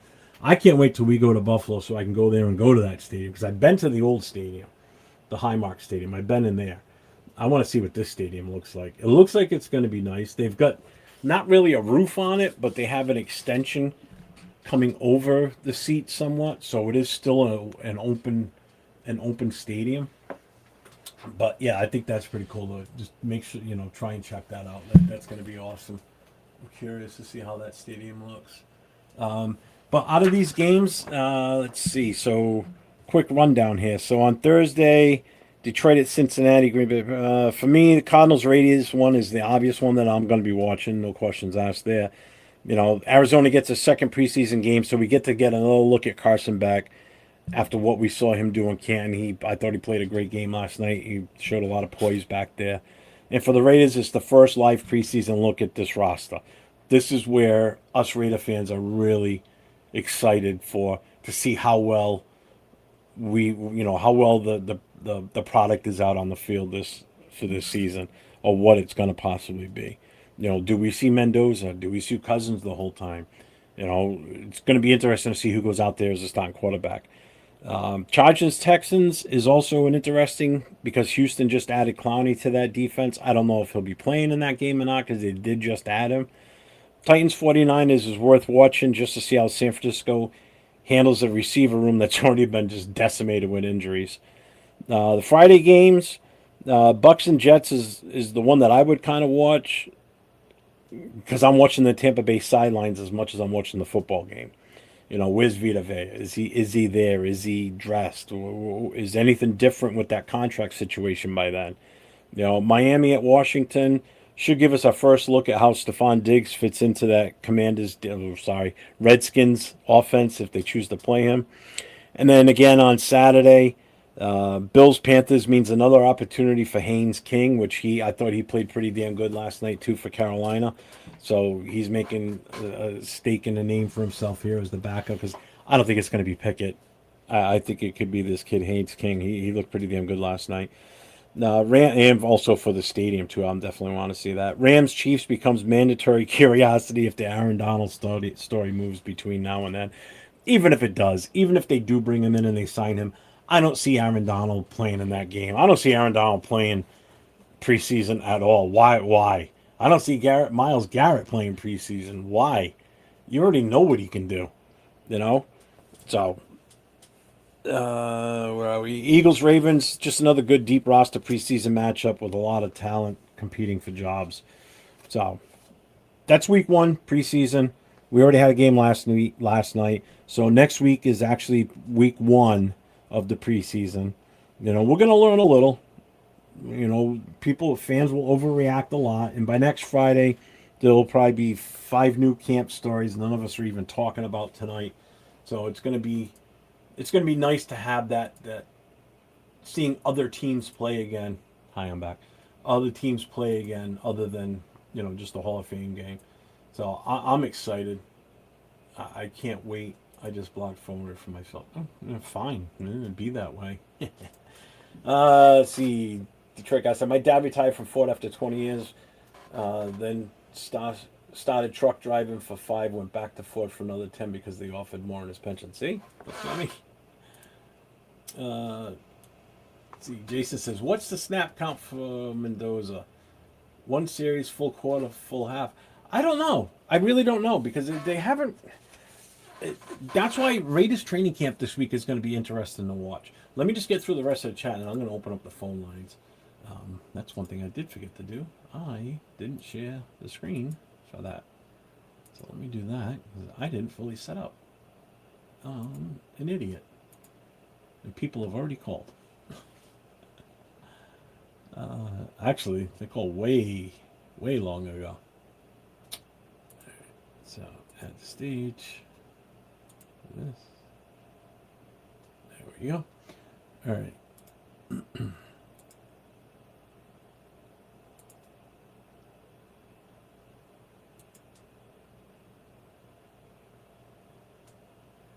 All right. I am going to open up the phone line. So football is officially back. We got our first preseason game last night. 5 legends going to Canton tomorrow. Injuries are already changing team plans. Vita Vea, Tampa Bay staring each other down. Running back suddenly getting paid again. Aaron Donald's putting on a Rams helmet again, even if he hasn't officially come back yet. So I've talked enough for now. So I want to hear from you guys.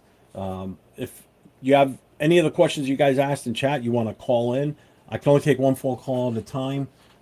So I do ask that when you do call in, try and keep it to like 2 minutes tops.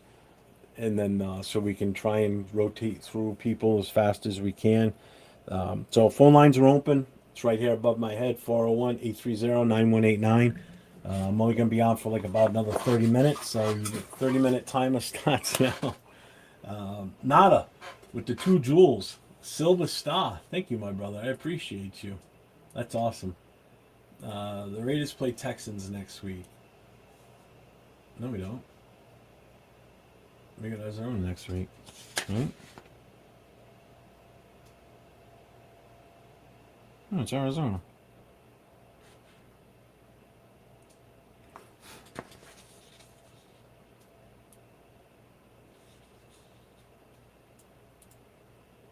What's up, Cody? Yeah. Oh, and that's the other thing, too. Monday night, if anybody's around, we got a new show that's going to be coming on Monday night called AFC West Fools. It's myself, Cody, who's in the chat. He's the Broncos fan. And then we got one other gentleman that's one of the 3 known existing Chargers fans. So it'll be the 3 of us representing our 3 teams. It's not going to be a typical AFC West talk show. It's going to be more humor involved. It's going to be more ball busting. We're not going to be sitting around talking about, well, I think your team should do that. And it's not going to be that kind of way. It's going to be more fun. Hang on. We'll talk more about it. You're on No Huddle with Jeff. State your name and the team you're at. Yes, my good man. Kenneth! How's it heaven go you? What's up, my guy? What's going on? Oh, not a lot.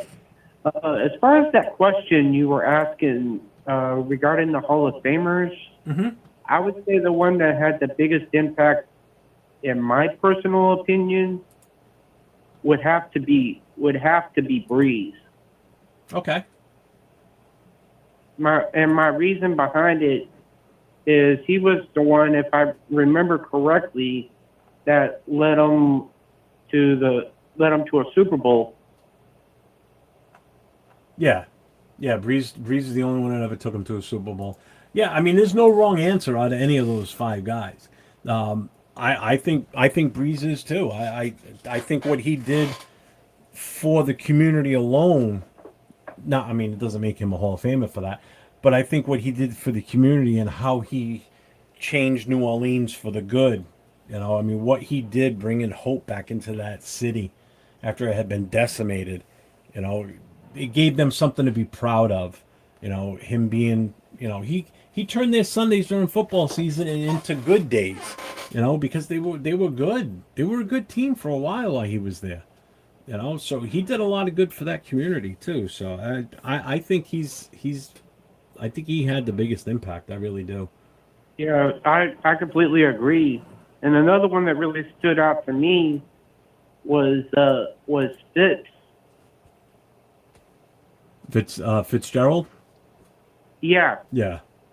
because when I heard you asking about the Hall of Famers, those two really stood out to me. Because if you remember, even though they lost, I thought he played extremely well when they went to the Super Bowl against Pittsburgh. Mm-hmm. Yeah, I mean, thought he had a hell of I thought he had a hell of a season that year. Yep. Yeah. I'm very excited to see how Clowney does this year when he signed back with us. You know what? He's a piece of the puzzle. He's a fresh rotational type guy. I wouldn't expect massive things from him. I mean, with the other guys you already got on that defense, I mean, he's a nice change of pace. To give someone a breather for a couple of snaps type of thing. He'll have an impact, but how much? I don't know. I wouldn't expect like Superman status out of the guy. I mean, you got a good defense as it is, even without him.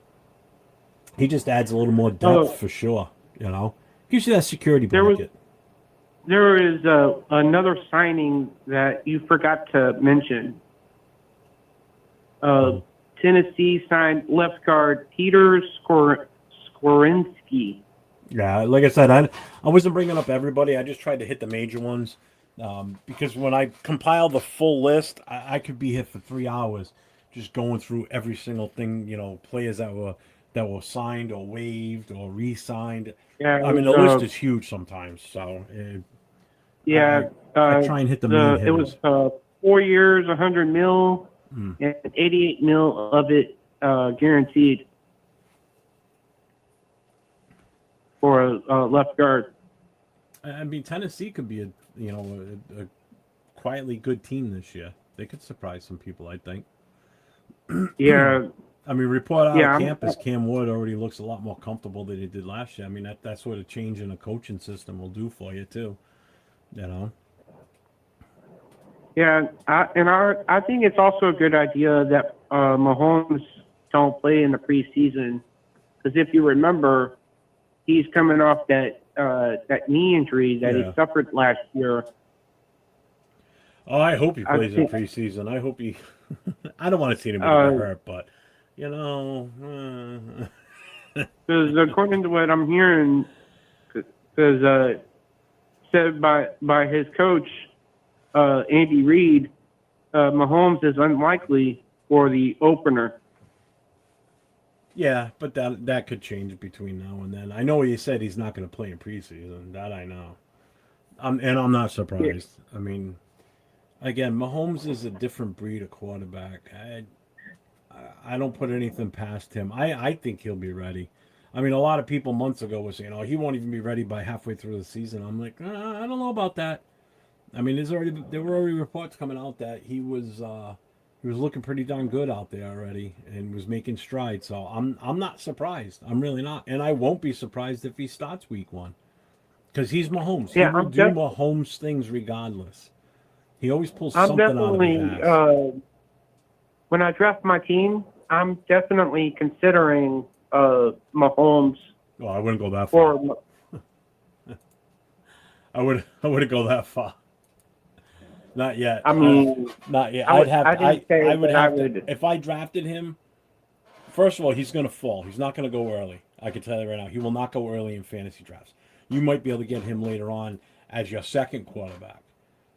That's where I would. If he fell later in, like if he falls late into the draft, which he did last year too, even before the season started, in a couple of drafts I was in, I would grab him later on, especially if I already got somebody like a Josh Allen or Yeah, Stafford or before, anybody at that point. You know, if I already have a bona fide starter, then I would probably grab him as a backup at some point, with no intention now to there's start him except for the bye week. now there's only like really three QBs that I was really considering when I draft my team. It would be Allen, Mahomes, and probably Stroud. I would consider one of those, actually two of those three. Who again? Allen and who? Allen, Mahomes, and Stroud. Well, you're going to take Stroud because you're a homer. I mean, that's you want to take your guy. I get it. I mean, I also heard a rumor that Tank Dell may be back sooner than they thought too. Yeah, from what I've heard, he's That'll been help. practicing at least the last few days that I've heard. Yep. That'll help. That'll help that offense. Definitely. I had a long day, my man. I got to spend some time with a dear friend. Her birthday's tomorrow, so I got to spend some time with her. Okay. Well, I appreciate Anyway, you my man, calling I in. know you I gotta always take count the on you call. calling in. I do appreciate you taking my call, my man. No I'll problem. talk to you man. later. Thank you. Take care. Real quick before we hopefully get another phone call. Shout out to Rorschach sending me 2 jewels for the Silver Star and the gold coin. Thank you, my brother. I appreciate you. And then I got Detroit guy Damon sending in gold coin. Thank you, my brother. I appreciate that. You guys are awesome tonight. You know, shout out to everybody being in here. We're at 50 strong right now in this channel, so that's pretty damn good. I'm happy with that tonight. On a Friday night where I'm not talking Raiders primarily, we're talking NFL in general. That's pretty impressive. I'm liking this tonight, so I thank you everybody for being in here tonight too, for sure. So phone lines are open, 401-830-9189. Monday night on my channel, I will be streaming. You've probably seen the posts that I've already put up if you follow me on Instagram or on Facebook. The new show Wednesday night is AFC West Fools. Again, there's 3 of us. If you look at the thumbnail, there's an open seat for a particular team that we don't have someone for just yet. Because right now, I don't think anybody can find any Chiefs fans. So there'll be a lot of ribbing on the Chiefs themselves because they ain't going to have anybody to defend themselves. So we will have, hopefully, at some point, a Chiefs fan join in with us at some point. So I think what we may end up... God damn it. You're on No Huddle with Jeff. State your name and the team you're at. This is Detroit God. What's up, brother? What's going on? What's going on, my brother? I can barely hear you, but you're good. Hold on. I gotta take this. Is that better? Yeah, there you go. What's going on with you, man? Not much, man. How you been? Hey, man, just work. You know how it go. Thanks, man. Yeah, no, I hear it. I hear you. Thanks, Tanner. I appreciate You ready that. for this? You ready for this season? Oh, hell yeah. Yeah, I gotta. That's I'll what tell I'm you saying, man. Everybody seems so nervous. What you nervous about? I'm not nervous. Everything is going great. I'm in the position of I got hyped last year. I got excited. I felt good until a certain point in preseason, and I went, "Ooh, bad year. This is gonna be bad." This year, We were hyped last year, but Yeah. already knew that Yeah. we had lots of holes in the boat. We already knew that. we still do technically. We don't know if these holes have been filled yet. We won't know until the season starts. But I look at it this way: I'm in for the long haul this season, good or bad. I'm setting my expectations anywhere from 4 to 5 wins. If we win more than that, beautiful. If we don't, then I'm not going to scream and cry and get all pissed off. I'm just going to go with what happens this year. This is a learning curve for this year. Everything is so brand new. Coaches, players, playbook, everything, offense and defense. There's so much new stuff here, okay? So I want to see us building for next year.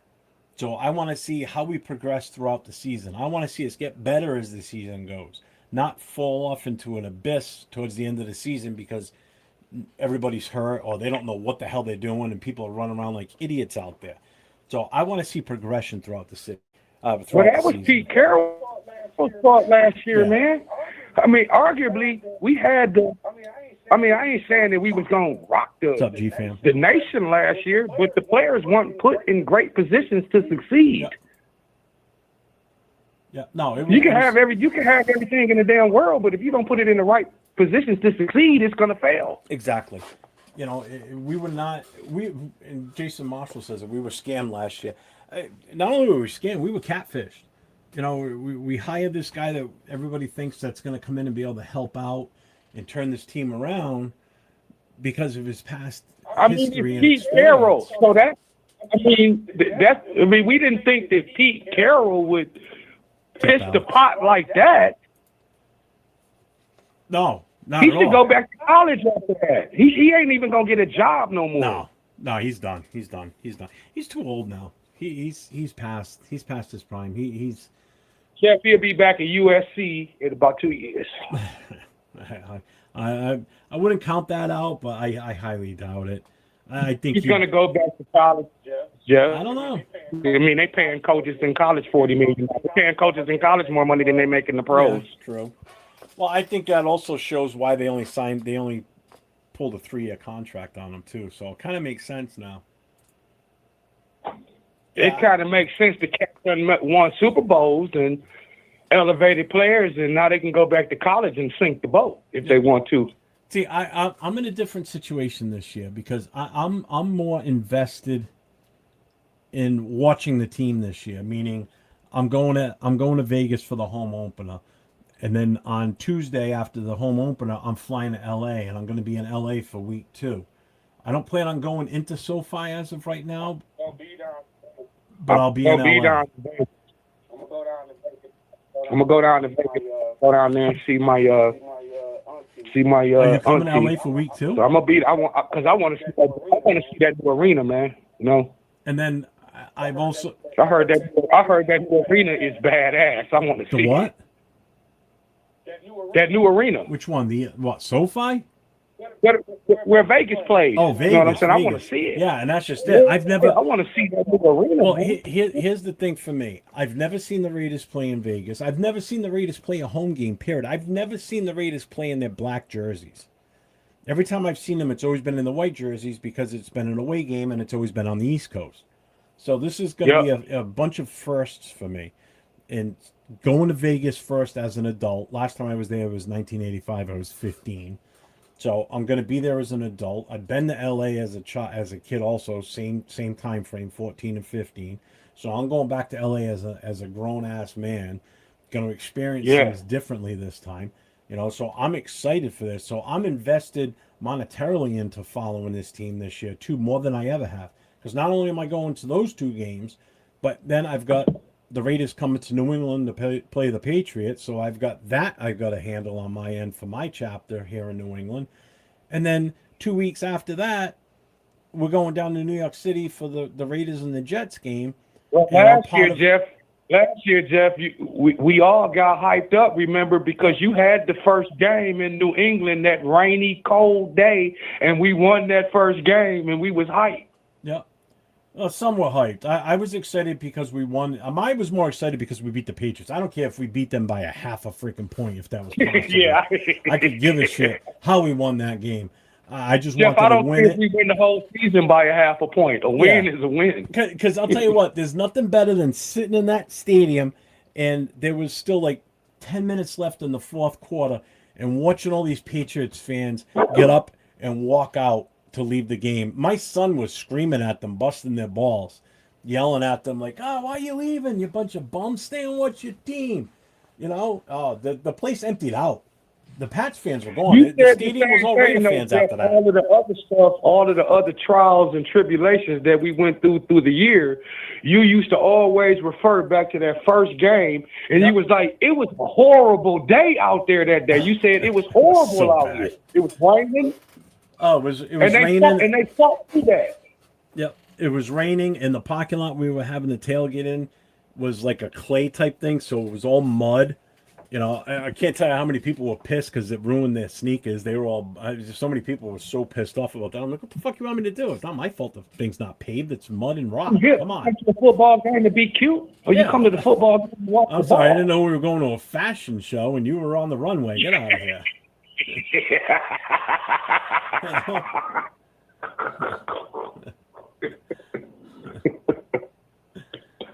Football is a fashion show too, Jeff, for some people. Well, apparently it is with the players when they show up at the game. They do a whole segment on some shows on how this guy's dressed, how that guy's dressed. What the fuck? Get out of here. Who cares? Jesus Christ, I don't care if they show up wearing fucking nothing. Who gives a shit what they're dressed in? Yeah, I just want my team to win. I don't care who dressed in what. Yeah, I don't. NFL should go back to making these guys just wear suits and ties like they used to. Shit, just That's what they used to do. do that You had shit. a certain Jesus Christ. professionalism to the game, but you know that's out the window. So. Well, okay, brother. I'm gonna let you get you some more calls in. I'm all sitting right, now. man. I appreciate you. Thanks for calling, brother. All right, brother. Always. Take care. That was none other than the only Detroit God or in the chat. So, yeah. You know, I looked at that quick and I thought that said balls deep real quick. I'm like, what? Yeah, I'm going to leave LA fully ganged up without a doubt. Where are we here? What's up, Barney? What's going on? Raiders win equals Jeff taking his shirt off. Super chat me $50, I will. Doing that shit for free. Sorry. I'll haul myself out for that. Oh shit, what the hell's his name? He was on our team too. Oh my god, I wanted him back this year too when he was a free agent. Hobbs? Is it Hobbs? I remember when he showed up on Good Morning Football after walking around the New York City streets barefoot, and he put his feet up on it, and his feet were just nasty. It's like, dude, stop. That's disgusting. I love fighting at training camp. Show they care and standing up. Yeah, definitely. I do look like a gang leader. Cholo Jeff. Oh. Which two current Raiders would you like to see in one-on-one drills? No holds barred. Linda Vaughn versus JPJ. Didn't say it had to be defense versus offense. Could be anybody. Holly rated job. And the funny thing is, I don't even own a bike. Never have. Wanted to, just never have. Detroit Lions have one of our players. Not the New York streets. Yeah, it was gross. I mean, it was just nasty that him putting his feet up there. It was disgusting. But getting back to what I was talking about, I do have some images here that I can put up on the screen. So this is one of the Cody, not Cody, but the other gentleman that's in the on the show with us. He made this. So of course he had to throw in a Taylor Swift image there for the Chiefs fan. But this is the thumbnail I made for the show for this Monday night. So as you can see, the future fourth fool wanted. That's the Chiefs seat. So what we're going to be doing on that show is, again, it's going to be more of lightheartedness, not so much. Mac Hollins, that's it. Thank you. That's exactly it. Mac Hollins. Yeah, so it's going to be more kind of ball busting, having fun with it. It's not going to be such a serious show about, the current status of each team. We're just going to have fun. If you missed it, go back and look at my channel a couple weeks ago. Did a just out of the blue pull-up show for like 2.5 hours with the two of them. and it was fun. I mean, we were busting each other's balls. You know, it was funny as hell. I had fun with it. So after that show, I'm sitting there, I'm rewatching somewhere, and I'm like, you know what? I said, I think we got something here. I said, I think we could turn this into a show, the three of us, and the fact that we don't have a fourth, meaning we don't have a Chiefs fan, we can have some fun with this. And as people present us with possible additional host being a Chiefs fan, we do like an interview with them, like a trial thing. Like we'll have them come on and be part of the show, and if they can't handle the ball busting, then they're not going to last, type of thing. But basically, we would try them out, and at the end of the show, we'll say, all right, well, we'll get back to you, and we'll just keep having tryouts, and either keep having tryouts and eventually find someone, or just keep having tryouts and never find the fourth person. You know, just like an ongoing joke that we can't find a Chiefs fan that wants to come on the show, especially if they're trash again this year. So that'll be fun. But yeah, I'm looking forward to that. We're not going to do a weekly show. It's going to be like every 2 weeks, maybe even possibly once a month. We don't know the full, but it's not going to be a weekly Monday night show. If we don't do a show, it may be because we're waiting for a Monday after one of us play each other. So if it's, say the Raiders played the Broncos on Sunday, then we're going to do a show Monday night. So myself and the Bronco fan, Cody, we can talk shit to each other based on whoever won or whatever, you know. Or if it's the Broncos and the Chargers that just played each other on Sunday, then we'll come on and I'll just torment both of them, being the odd man out in that, because it's them two that played each other. I'll just torment them, both of them. So we're gonna have some fun with this. It's not gonna be like some of these other traditional shows you see out there. So I'm excited for it. I think it's got legs, and I'll probably have one of them on at different times on this show as a guest, talking about, that would be a little bit more serious in a way, but just so you guys kind of get to see them and experience what they're about and everything. And I'll be going on their shows too, here and there too. So, yeah, it's gonna be fun, man. I'm so excited for this season now. I'm still even thinking about throwing in some fantasy stuff at somewhere too. I don't know how I'm gonna fit that in though. Talking fantasy football at some point. I don't know when. I don't know how. But I may need to do like a segment where I just strictly hit fantasy for a little bit. Could do it on this show. This would be the perfect tie-in for it. I could talk it in between waiting for phone calls to come in. That would probably be the most opportunistic time to do it. I don't know. We'll see. I mean, anybody's got fantasy questions, if you want to ask them in the chat, I'll try and answer them the best. But I'm not going to give you all my secrets. Or the way I do a lot of my stuff, because some of you fools I'm in a fantasy league with, so I ain't gonna give you guys, everything, but I'll help you. So let me, I'm a little bit behind in the chat because I just don't want to shut up sometimes. Let's see. Happy down here in New York. New York Knicks. Sal. Question: who's your favorite wide receiver on this Raider roster right now? Get back to me after the season starts, because I really don't have one right now. I don't trust any of them. Let's see. Not Bueno was in the movie Colors from 1980. It was based on his gangster lifestyle. Wasn't he in Blood In, Blood Out too?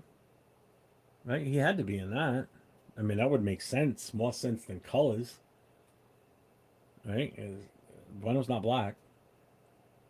So why would he be in Colors? Oh, was it? No, I'm thinking of Color Purple. Never mind. Yeah, I'm an idiot. You're on No Huddle with Jeff. State your name and the team you rep. Hey, Jeff. My name is Will. You guys see me on screen as the Hummer guy, Hummerverse. Oh, all right. What's up, man? What's going on, Will? All right. Hey, I'm a Raiders fan, by the way. I wanted to say something different than over the comments all the time. Yeah. I wanted to say something for especially a lot of the new guys that are missing it. I'm right at your age. I'm probably like a year or two off of your age. I'm 56, so. Okay, yeah, 55. Okay. So one of the things that made me fall in love with football was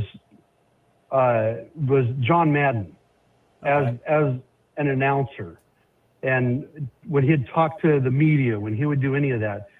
And I know all the younger guys, like I got kids, like my 26-year-old son, way into football, except for he's confused. He's a New York Giants fan. But it's okay. My dad was a Cowboys fan, so we don't do anything set here in one way. But for the younger guys that never seen John Madden do any of the announcing during games, where he'd go do like the play-by-play analysis and stuff like that. Yeah. All the younger guys, you need to go back and get a hold of some old tape, find some old YouTube videos or something, and watch that guy. I think that's one of the biggest things that is missing from football. Now I understand he was the greatest, kind of at everything the guy touched, right? So you're not going to find an announcer that does it as good as him. But I'm just amazed that I've never seen any announcer like even hold a stick to him. You know what I'm saying? No one has ever been or will ever be as animated as him. He was definitely a one of a kind. I mean, he just there will never be anybody like him. You can't even compare him to anybody. There's no one out there that I don't think there's anybody out there that could do or act like that, other than an actor. And even Nicolas Cage, right. And some of the small snips I've seen, he kind of does him justice. But again, it's John Madden was just bigger than life. He was just so animated, and I loved watching him. I loved listening to him. Some people didn't like him. Some people didn't think he was that good. I thought he was awesome. That's funny. I never considered that. I never not just heard that, but I never considered some that people somebody don't thought, like people John like Madden sucks. Yeah. Yeah. Just like the people out there that don't like Romo. I think Romo's good at what he does when he was on the air. Yeah. Rather listen to him than Chris. Yeah, that's it. Like you got to have somebody. Like even if there was different people that could pick up different aspects of it. Yeah. I remember watching, like I would go play football, right? And coaches try to coach you up, teach you this, that, the other. But then I remember watching a game on a Sunday with him announcing it and going, okay, now watch this, guys. When this quarterback is rolling over here to the right, what your quarterback has to do is do this. But if the defensive tackle isn't doing his job, then he can't do this, and this is right. And just explaining it. Now, of course, he'd get crazy animated like that. Yeah. But just the fact of people explaining it like that, and then later on talking to other guys that I met as adults that would do it, and they would say the same thing. Oh yeah, I learned so much from John Madden, like just announcing it during the middle of a game. I don't know. It kills me that we can't find a combination of like 6 or 8 announcers that each one person can't hold one slice of the pie to get us near him. You know what I'm saying? Yeah. Yeah. Martin just said it in the chat too. He goes, the reason why some of us old timers are so hard on these new color guys is because Madden spoiled us. He was so good. 100%. I can listen to Madden all day long. That's why, and the funny thing is, that's why even when he was on the Miller Lite commercials, he was the perfect person for it. Like when he would bust through the wall and everything. That was him. That was him in real life. That wasn't an act. About that. That wasn't an act. That was legit him. That was his style. I mean, he's the guy that came up with the turducken and the 6-legged turkeys on Thanksgiving. That's what out of all the Thanksgivings since he's stopped, broadcasting, and obviously since he passed, that's what I miss most on Thanksgiving, is the game that he would broadcast, like he would announce. That I miss those Thanksgiving Day games with him. Those were great. Yeah, that's it. Because he's just such an outgoing and happy person, and just the way he talks. He just loves football. He lived football. He was football, you know, and that's what made him so damn good at his job, and which is why we were so enamored with him, because he was just so intelligent when it came to that sport. You know, not even the fact that he was a Raiders coach. You take that out of the equation, and just him being an announcer, he was amazing just with that itself. You know, I mean, good God. That was one of the things that was my hope for, you know, for Tom Tuck Brady, right? Is that he would, that's his name until if he gets us one Super Bowl back, I'll consider dropping Tuck out of his middle name, but not until at least then. But is that if he would be on announcing, that he would use his superior intellect of the game and be able to convey it to the fans. Teach the young ones, you know, the basics with a little line here and there. To, you know, take the upper level fans and add to their knowledge with it. Yep. But I don't know. It's just I don't see much of anybody doing that, and that was one of the big things that I missed from him. So, all right, man, I'll turn you loose. I know there's gonna be some other people who want to call in. All right, I appreciate you calling in, man. And I'll be hoping to run into some of the guys at that practice at the stadium here coming up. Are you going to be at the game week 1? No, I don't think I'll be able to. I'm trying to figure out a way to do it, but do you live I don't out think there? I'll be able to do you do live that. in Vegas? Yeah, I live in Boulder City, right next to Vegas. I grew up in Vegas. Dude, Friday night, Mhm. The 12th, 9th, 10th, 11th. No, the 11th. September 11th, that Friday night. We're all going to be at Fremont Street right outside the Golden Nugget. Dude, it's a free event. Come on down.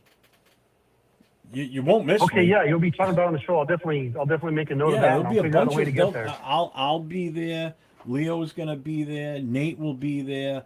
A lot of these guys I do shows with, they're all going to be there. Afakasi's going to be there.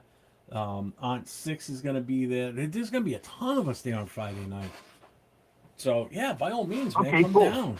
Come down. Anybody that's in Vegas on Friday night, come to Fremont Street, right outside the Golden Nugget. We're going to all be there. It's a Black Hole Fremont Street takeover. Come on out, man.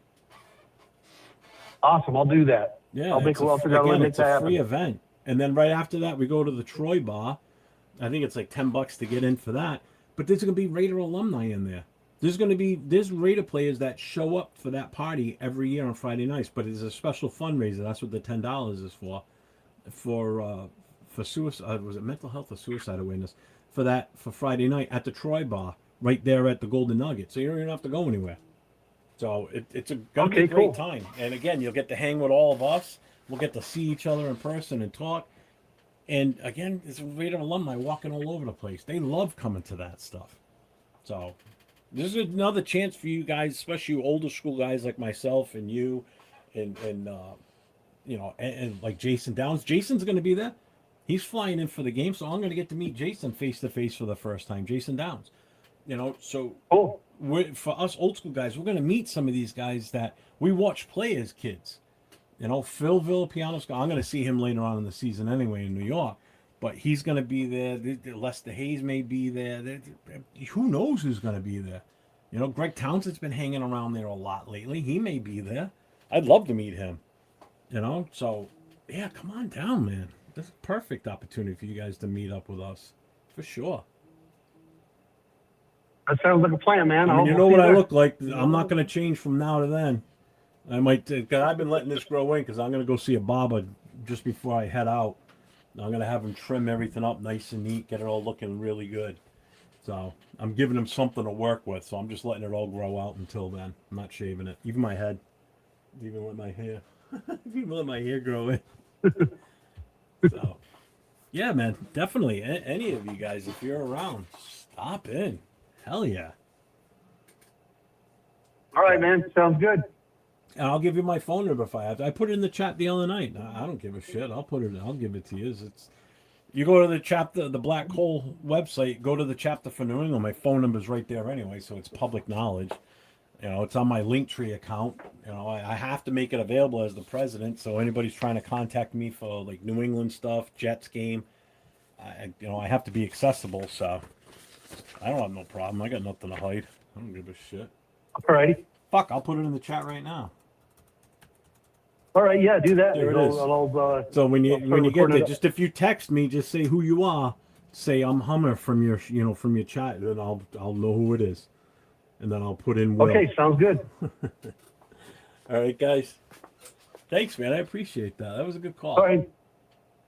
Take care, Jeff. Have fun, everybody. You too, brother. Thanks for calling in. I appreciate you. Bye. Bye. I gotta bring this comment back up here from Bueno. I learn more about myself through Jeff's channel every stream. Good. Good. It's a learning experience for you, Bueno. Good for you. Oh, wait a minute. Why am I clapping when I can just do this? I don't know why. Here it is. Good boy. Good boy. I don't use the sound effects enough. I need to. I do miss the old school NFL announcers. Yeah, they were great. Pat Summerall was awesome, too. I liked Pat's. Yeah, Madden, there it is. You just said it, too. Madden and Summerall. And I do, too, Jason. I like... I'll get another call. You're on No Huddle with Jeff. State your name and the team you're at. This is Bueno's Fridge. I have little food, protein, and chicken and arroz. I'm just kidding. What's up, Jeff? This is Alex. Salute to all the homies out there. Rorschach.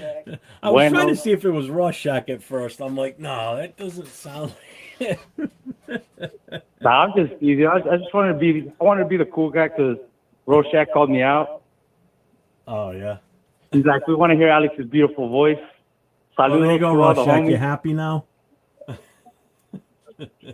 I just had to imitate Bueno's fridge because, Jeff, in the chat, we'd be curious what's in there. Those proteins. Got to feed the gut. Oh, that's funny. I wonder. I'll keep it short though, Jeff. I wonder what's really not good conversating on the phone.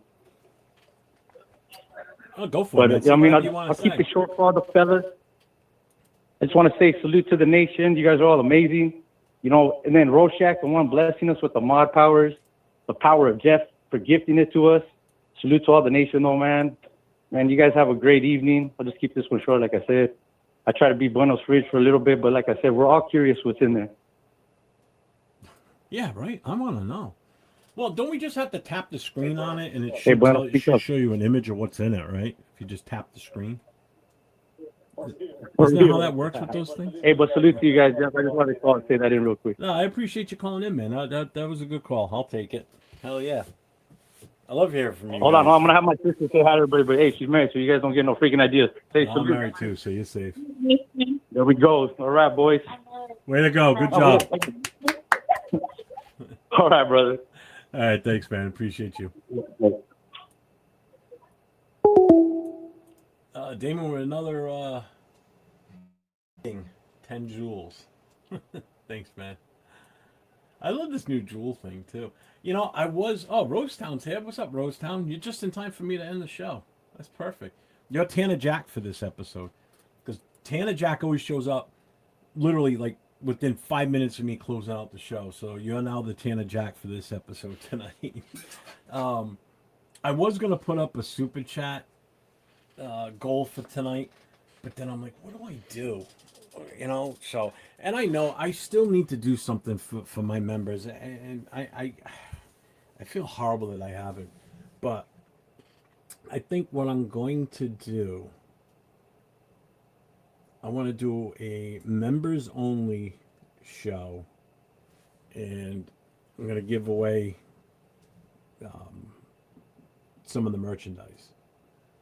So whether it's a shirt or a hat or something, I don't know which, but I think I'm going to do something along that line.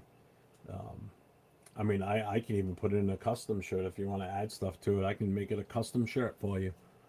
So you tell me what you want to do and I can get it done. So I may even do that. Within reason on the printing too. Bums. Real hazy. What are we talking about? Pinto beans. Where are we here? Can't imitate the power of AI cooled GPU powered industrial powered redegradation. Or were you trying to say refrigeration? I don't get it. Items in your gift menu, Jeff, are just like TikTok. They add money. Yeah, they do. Yeah, it's the same. It's the same thing. Jeff, there's a mod. We need our mod varsity jackets. All right, whoa, slow down. You just got here, Rose Down. Stop making accusations. Stop demanding stuff. What the fuck? Just gonna send the winner of the giveaway an empty Dunkin' Donuts iced coffee. Actually, that's a good idea. All right, I am going to close down the phone lines because I've been on for over 2 hours now, and yeah, I'm done with you all. Nah, this has been a good night. I thank you all for being here tonight. This has been a fun show. There's been a lot of news, and football's back. Football is now officially back. We've got one preseason game now under our belt in the NFL. Raiders are up this week, Thursday night, against the Cardinals in Vegas. I don't know what else to say at this point, but let's go. Season is here finally. And I am now officially down to how many days? The actual count number is 33 days. 33 days from today, I will be in Las Vegas. I will have already been there for 5 hours. So, 33 days from this moment, I will be in Las Vegas. I can't wait. I cannot wait. I can't wait to see the stadium with my own eyes instead of an image or a picture or on TV. I don't know if I'm going to be able to get to do the tour or not. That's the problem. But yeah, I'm so looking forward to it. You weren't going to call. You know you weren't, Rorschach. You're not calling tonight. I already shut the line down. I already got rid of the screen thing too, so if I bring it up, it's a pain in the butt. Sorry. Next week, call tomorrow night. Jason and I will be on tomorrow night, Raider Nation Voices, where it's all Raider talk. So tomorrow, tell Nate to give you a tour. I got to see if he can pick me up from the airport and drop me off at the Nugget, or take me out to dinner. You know, I mean, I took him out to dinner when he got here. Fucking bastard. Anyway, yeah. So Jason and I will be on tomorrow night, Raider Nation Voices, doing the same thing, but the phone lines will be open pretty much right from the get-go. And then I'll be on Monday night with that new show that I told you about today. I'm gonna work on that this weekend, setting that up. So it's a AFC West Fools. That's the name of the the show itself. It's called AFC West Fools. The actual, hang on.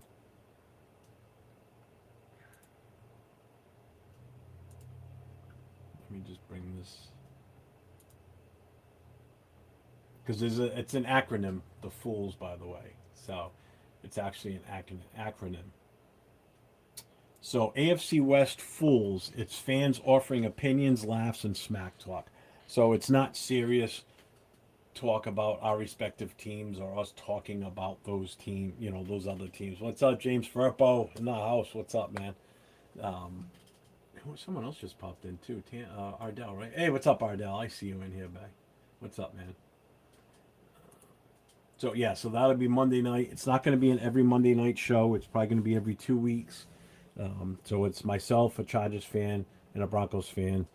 Basically just riffing off each other, just making fun of each other's teams, and we'll talk a little bit about the teams, but it's always as they're talking, like one of us talking about, say he's saying Herbert's going to be this and that, this shit. I'm going to be over there chiming in saying no, he's not. He's still not going to get you anywhere. Yeah, you might make the playoffs, but you'll be one and done as usual. So. Shit like that. It's gonna be fun. It's not gonna be such a rigid show like you see some of these other ones. Those are boring. Those are a dime a dozen. This will be different. 58 today. The Raiders better win before I'm dead. I hear you, Tanner. I'm not that far behind you. I'm 56. So, I don't know how much time I got left on this rock before I float off somewhere. That's the show with 3 guys from those sorry teams. And exactly.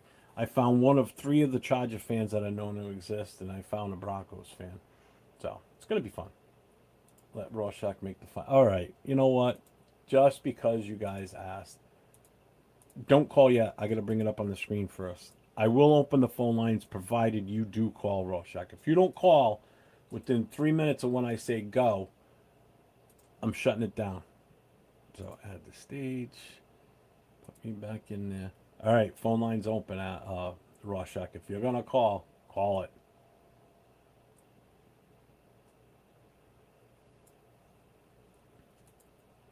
You got plenty. I got plenty of time for what? Sorry.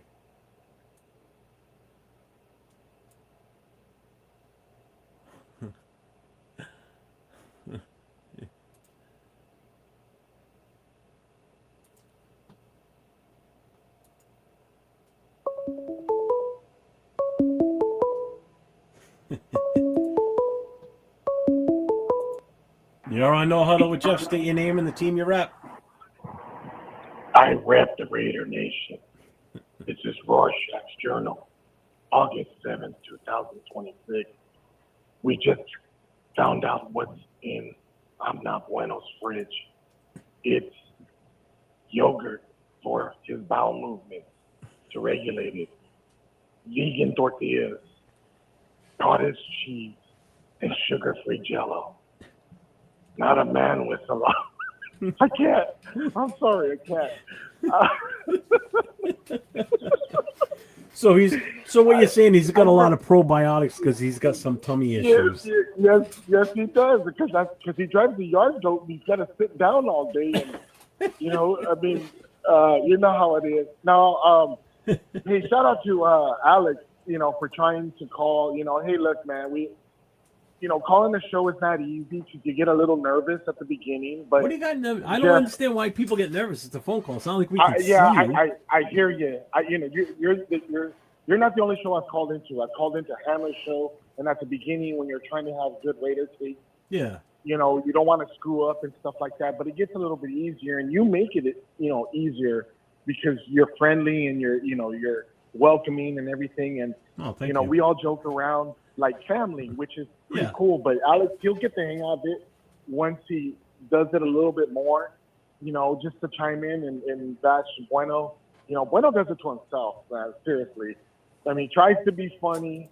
I'm mostly doing all this stuff off my phone, so it's kind of hard when I'm typing in shit. Like earlier today, I was at work. Yeah, I hate doing it on my phone too. Misspelling and you know, I'm trying to work and listen at the same time and chime in and just do it, and then, you know, spell like autocorrect and all that crap. You know, you're trying to, and it sucks. But you know, just to represent you guys, and you know, every time I always come on your guys' shows, I always hit the like button, you know, thumbs up. You know, I subscribe. I even have a membership with you guys.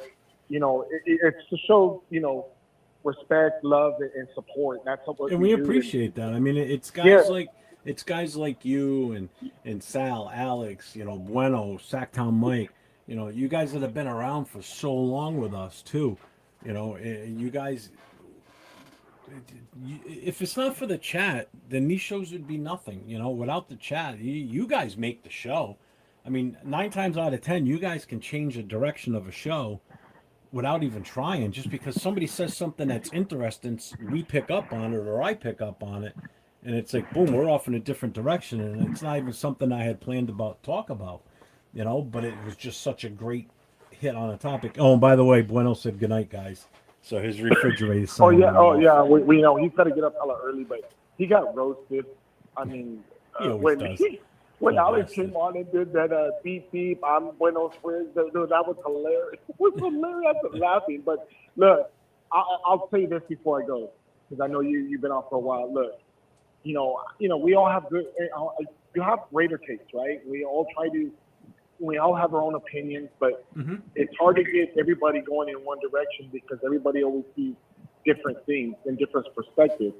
I just try to give you my opinion, and that's it, you know, and you try to have good takes and everything else. But when we start to, you know, have the comedy a little bit, and it derails the show a little bit. You guys start, because you can only see, you're reading off, your screen very, very small print, and it's hard, and I understand that, which I hope one day when you do these shows with Jason, he's able to chime in and into the call. We got to figure out a way to do a show like that where he can hear, not only hear me, but I can talk to him as well. Well, it's you know funny. What I mean? It's funny you say this, okay? Because about 2 hours before I went on, because like yesterday and the past couple of days, you guys were saying that you could barely hear me. Like, has my mic been fine tonight? Like, I know last night people were saying I was very low. So I did some... No, you were fine. Well, I fixed my microphone issue today. I spent time this afternoon. Once I set the channel up for the show tonight, I spent time making sure my microphone was set. And then I had Jason come in the studio with me, and we tested it out, and he said I was fine. So I said, all right, good. And then we started talking about that, about getting the setup. So we think we may have a way around. We're going to try and play with it tomorrow during the day. Okay. But my big thing, we could have done it tonight, but I didn't want to mess up anything that I had already set in place for tonight. You have your platform, you have your schedule. Well, no. What I'm saying is, I didn't want to screw up my microphone again, where I couldn't do the show tonight because we couldn't get it to recognize the computer to recognize it. So we've got time tomorrow where we can play around with it, and if we have to, for whatever reason, I can make a switch to something else where it's not going to be a problem. Yeah. At least I'll be prepared for it. I wouldn't be prepared for it tonight if we had messed around with it and it screwed me up, Oh, yeah. One more thing. It'd be nice to have that type of show with you, Raider Will, and Nate, because that show actually I'm very fond of, because the chemistry, I mean, it's nothing with, Just Raiders Baby and Leo or whatever. I mean, you guys have good shows, but that show does have a lot of chemistry. And Raider Will, man, he reminds me of Dick Vitale with, hey baby and all that stuff. And you like that type of, damn, what's the word I'm looking for? I'm still thinking about Bueno. I know this poor guy, man. That guy gets clowned on so much, and poor dude. He's like a punching bag. And his face probably looks like a catcher's mitt by now, but anyway, when that camaraderie and everything with those guys, and he's just animated, and you kind of want to be a part of that. So which it's not show, only just me, but for other people too. Which show are you talking about? The Tuesday night show? I'm talking about the one that it's you, Raider Will, and Nate. The only one the three of us are on together is Tuesday nights, the most notorious. I don't know. You were on a show last week or this week. It was. I was on last night on with him and. No. It was last week. I think it was you, Raider Will, and Nate. And I said, hey, you should have. It was you and Nate. And then I said, you guys should have a call-in show. But I think you, Raider Will, and Nate would be a nice one to have. But I mean, I'm just spitballing here. Well, we kind of have that on Tuesday nights, but we just add Leo. Leo's added into that mix too. So there's 4 of us on Tuesday nights. Yeah, and then it gets when it's 4, it's like overwhelming, and you guys can't get. I mean, everything. I definitely see that.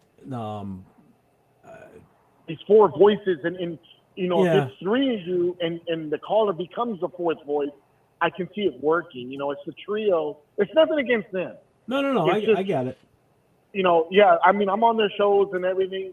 I'm always trying that Leo too, because I saw his video where he was trying to throw a Nerf ball through that thing. I was like, that was horrible, man. And he's like, I hit it. And I go, it doesn't matter if you hit it. You're supposed to put the ball through the hole. Yeah. I said, you look like remember those old commercials before Cialis and Blue Chew, where the old man is trying to throw a football through a moving tire? I said that to him, and he started laughing. He goes, no, it was. My kicking was horrible. Yeah, that was also bad too. I wouldn't even wanted to show that. My favorite is if you listen to the video when he's throwing it. He goes, "Watch, I'll show you." He throws it, and then you hear Nate, because Nate's taping all this. Nate goes, "Thank God we drafted Mendoza then." Yes, that was horrible. I was like, "Wow, I wouldn't even want to show that. I would have wanted to burn that film." But hey, again, much respect to you, I know it's always me and Bueno going, back and forth. He's like a brother. I mean, I've had conversations, like video chats with him. Yeah. I like to be able to do that with Alex one day. And, it's just, look, we all got our own things we got going on, right? And we all like the Raiders, and we love the Raiders and everything. But this is like more family oriented. And, Alex, look, if you're still listening, hey, man, just call, don't be afraid to call in for 5 more. You were on for like 3 minutes and you were doing fine. Just know what you want to say, think about what you want to say before and just let it fly. So it's just like talking to a family member. That's how comfortable it is talking to Jeff. And I couldn't even get my bit because, Bueno, man, I just feel so bad for him sometimes because he catches nothing but strays mostly with everybody. But, I mean, it's all in fun, and so do I. And it's just, hey, it's about laughter, too, because we all need it, especially in these times, man. What we see right here, everywhere. And look, man, I mean, I'm a Mexican-American, and, the stuff that I've seen growing up and I still see to this day, and it's like, look, man, we can all get along. We all hurt, bleed, and feel pain the same way. And when we have camaraderie like this and we interact with each other, we leave politics out of it and all that other stuff, religion. But when we just sit here and talk to each other, we have a nice time. And that's what I like about calling your show. You allowed me, and you even opened up the phone line to allow me to call, and I appreciate that more than anything. Man. And like I said, it's almost like family, and you have allowed me to call you, during the day and text and stuff like that, and just to spitball it with stuff, ideas, man, the scenes, and you've let me in behind the curtain, and man, I don't know how you guys do it, but it's a lot of work, and my job is enough. It is a headache already, but for you guys to do all that and to do that stuff, to put on a show for 2 hours or half an hour or whatever, takes a lot. It is. You guys, it is. But you know what? I enjoy doing it. Some people just do it. I don't know. I just outright enjoy just talking with the chat, and if I got people on with me live, and I have people on, I could just sit here and talk with the chat. Whatever you guys bring up, we'll talk about. I don't care. I mean, you've seen some of those Friday night shows we used to do. We'd be talking football next year. We're totally off the rails talking about something completely freaking different. Yeah, till like 2 o'clock in the morning. Yeah. I don't miss those days, though. No more of those late ass shows. Those are done. Yeah, and commenting that, man, that was hilarious. And look, to meet, talk to Rosetown, and like I thought I met Bueno, and Alex has come along, and hey, look, man, when you come on the show and you comment and you do it about the right way, hey, look, I'll vouch for you. You just even taking my opinion and turning somebody into a moderator. Yep. It's earned, not given, but these guys, some of these guys earn it. And Ardell was there. Rosetown. Nada is another guy. All these other guys that are on there. If I hadn't named you by name.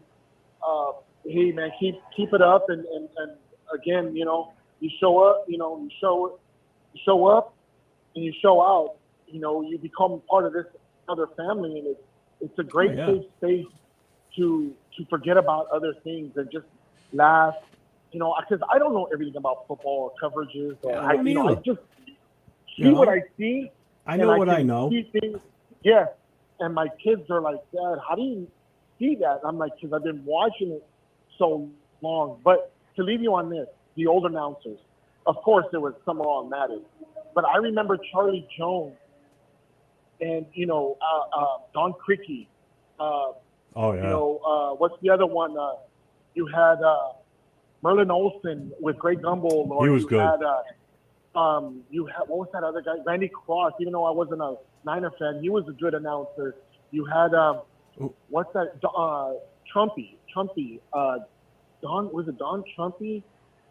He was always with Charlie Jones, I believe. As long as you don't say Dan Diethoff, because I couldn't stand him.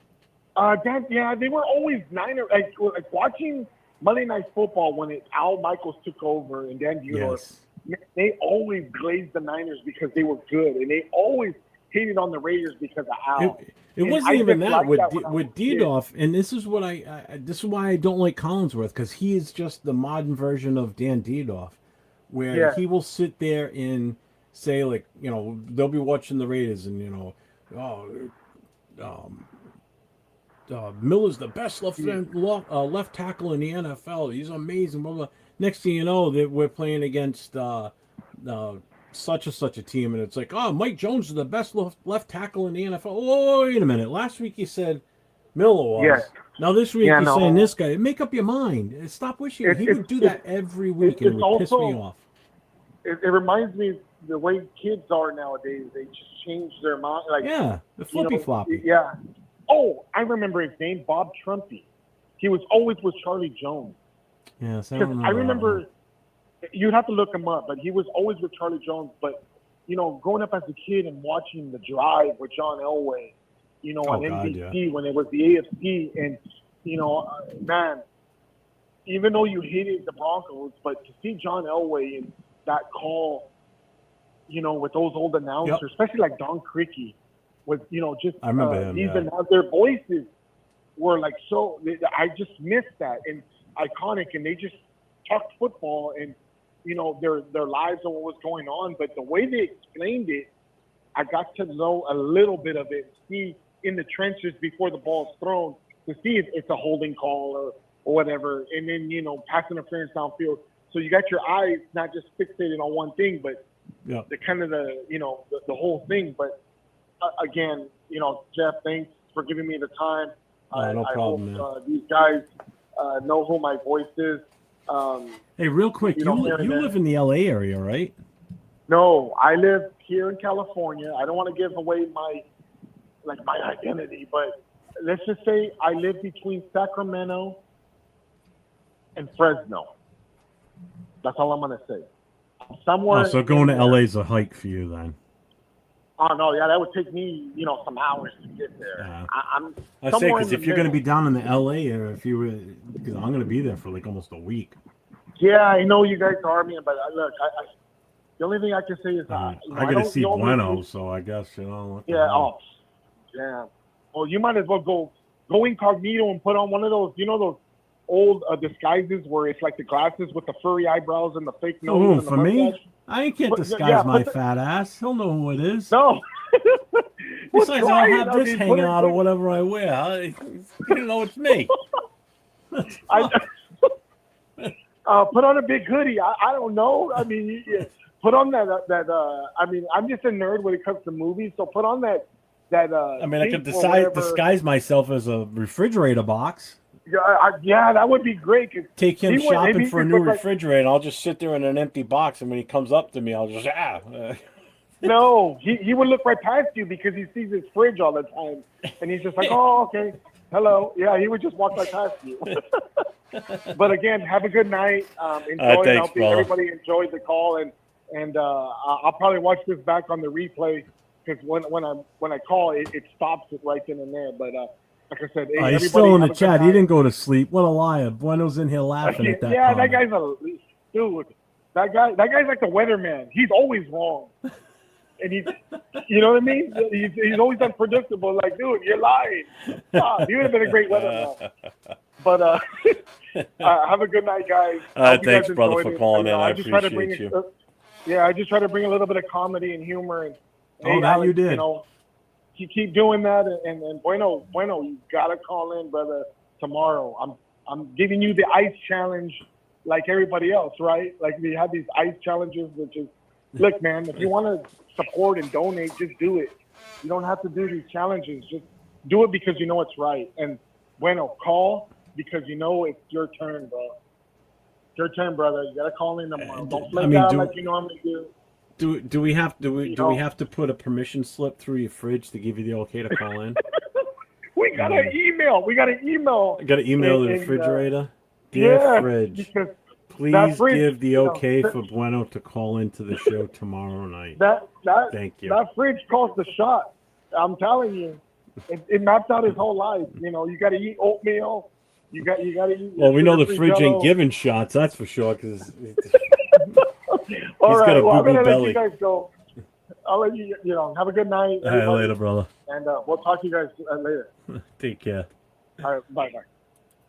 All right, shutting that off before someone else calls out. Oh, what is it? Rosetown says, not gonna lie, I feel like Piano Man is in Bueno's AI fridge frozen. There's him in a cryogenic sleep. If my fridge messes up, he'll awaken you guys. Oh, yeah. And that's twice now you've said his name. Cannot say it a third time. He's like Beetlejuice. You can't do that shit. What's up, Nico Harrison? Yeah. What did I want to... Here it is. Yes. I wanted to bring this back up from Raider Ryan. Talks about Scott from Silver and Black was awesome and welcoming like me. But JT the Brick was a legend to me until I called in and he was a punk. I had that similar experience with him about this time last year, actually. Because about a year ago, someone said, oh, you need to call into JT the Brick and promote week 1 in New England for the Raiders Patriots, and tell them you're from the Black Hole. I'm like, well, all right. So I call it. Oh, you son of a bitch. You just said the name again. No! James. Damn you. So I called in and I got his producer or whoever the hell it is that answers the phone. And I said, listen, I started explaining to him what I wanted to talk about. I was trying to just find out when I can call back as a better time so I can be ready. I didn't have any of the information in front of me. I was just calling into the studio just to talk to someone else. I wasn't even I didn't even call that number. I called a totally different number and it patched me through to him right away. And all of a sudden the guy throws me on the air live with JT the Brick. All of a sudden I hear JT talking to me. I'm like, oh, my name's, yeah, well, hurry up. And he starts like yelling at me. I said, this is Jeff. I'm the president of the Black Hole chapter. Oh, he changed his tone so fast when I said president of the Black Hole chapter in New England.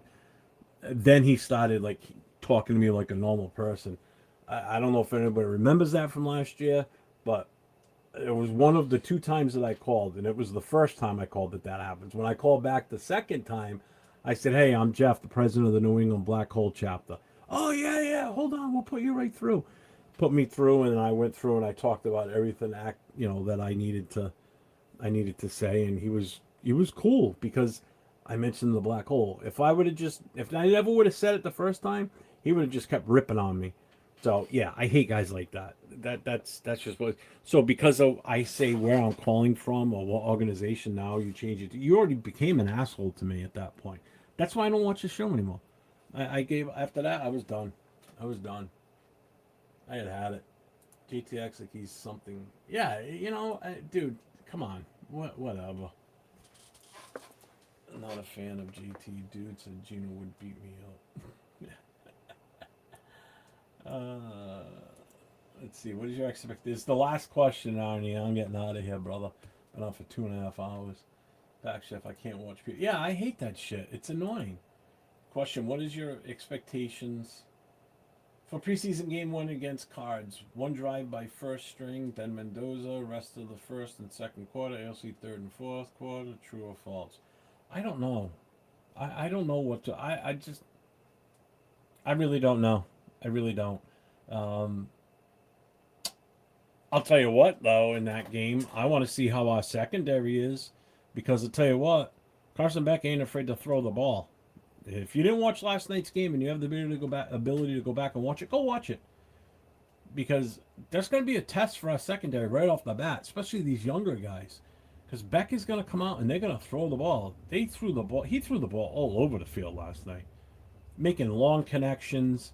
Throws where the guy was covered and still was able to connect.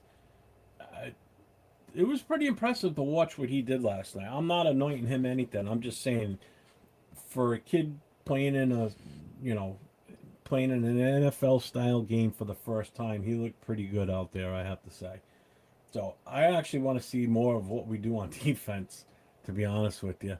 I'm not so worried about Mendoza and Cousins and AOC 12 and all that crap. I want to see the defense.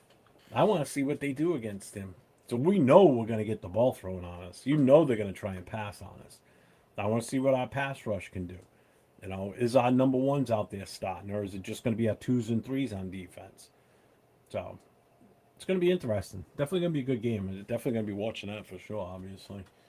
So he's like 5'2", so it makes sense why he's spicy. Is he really? GT's that short?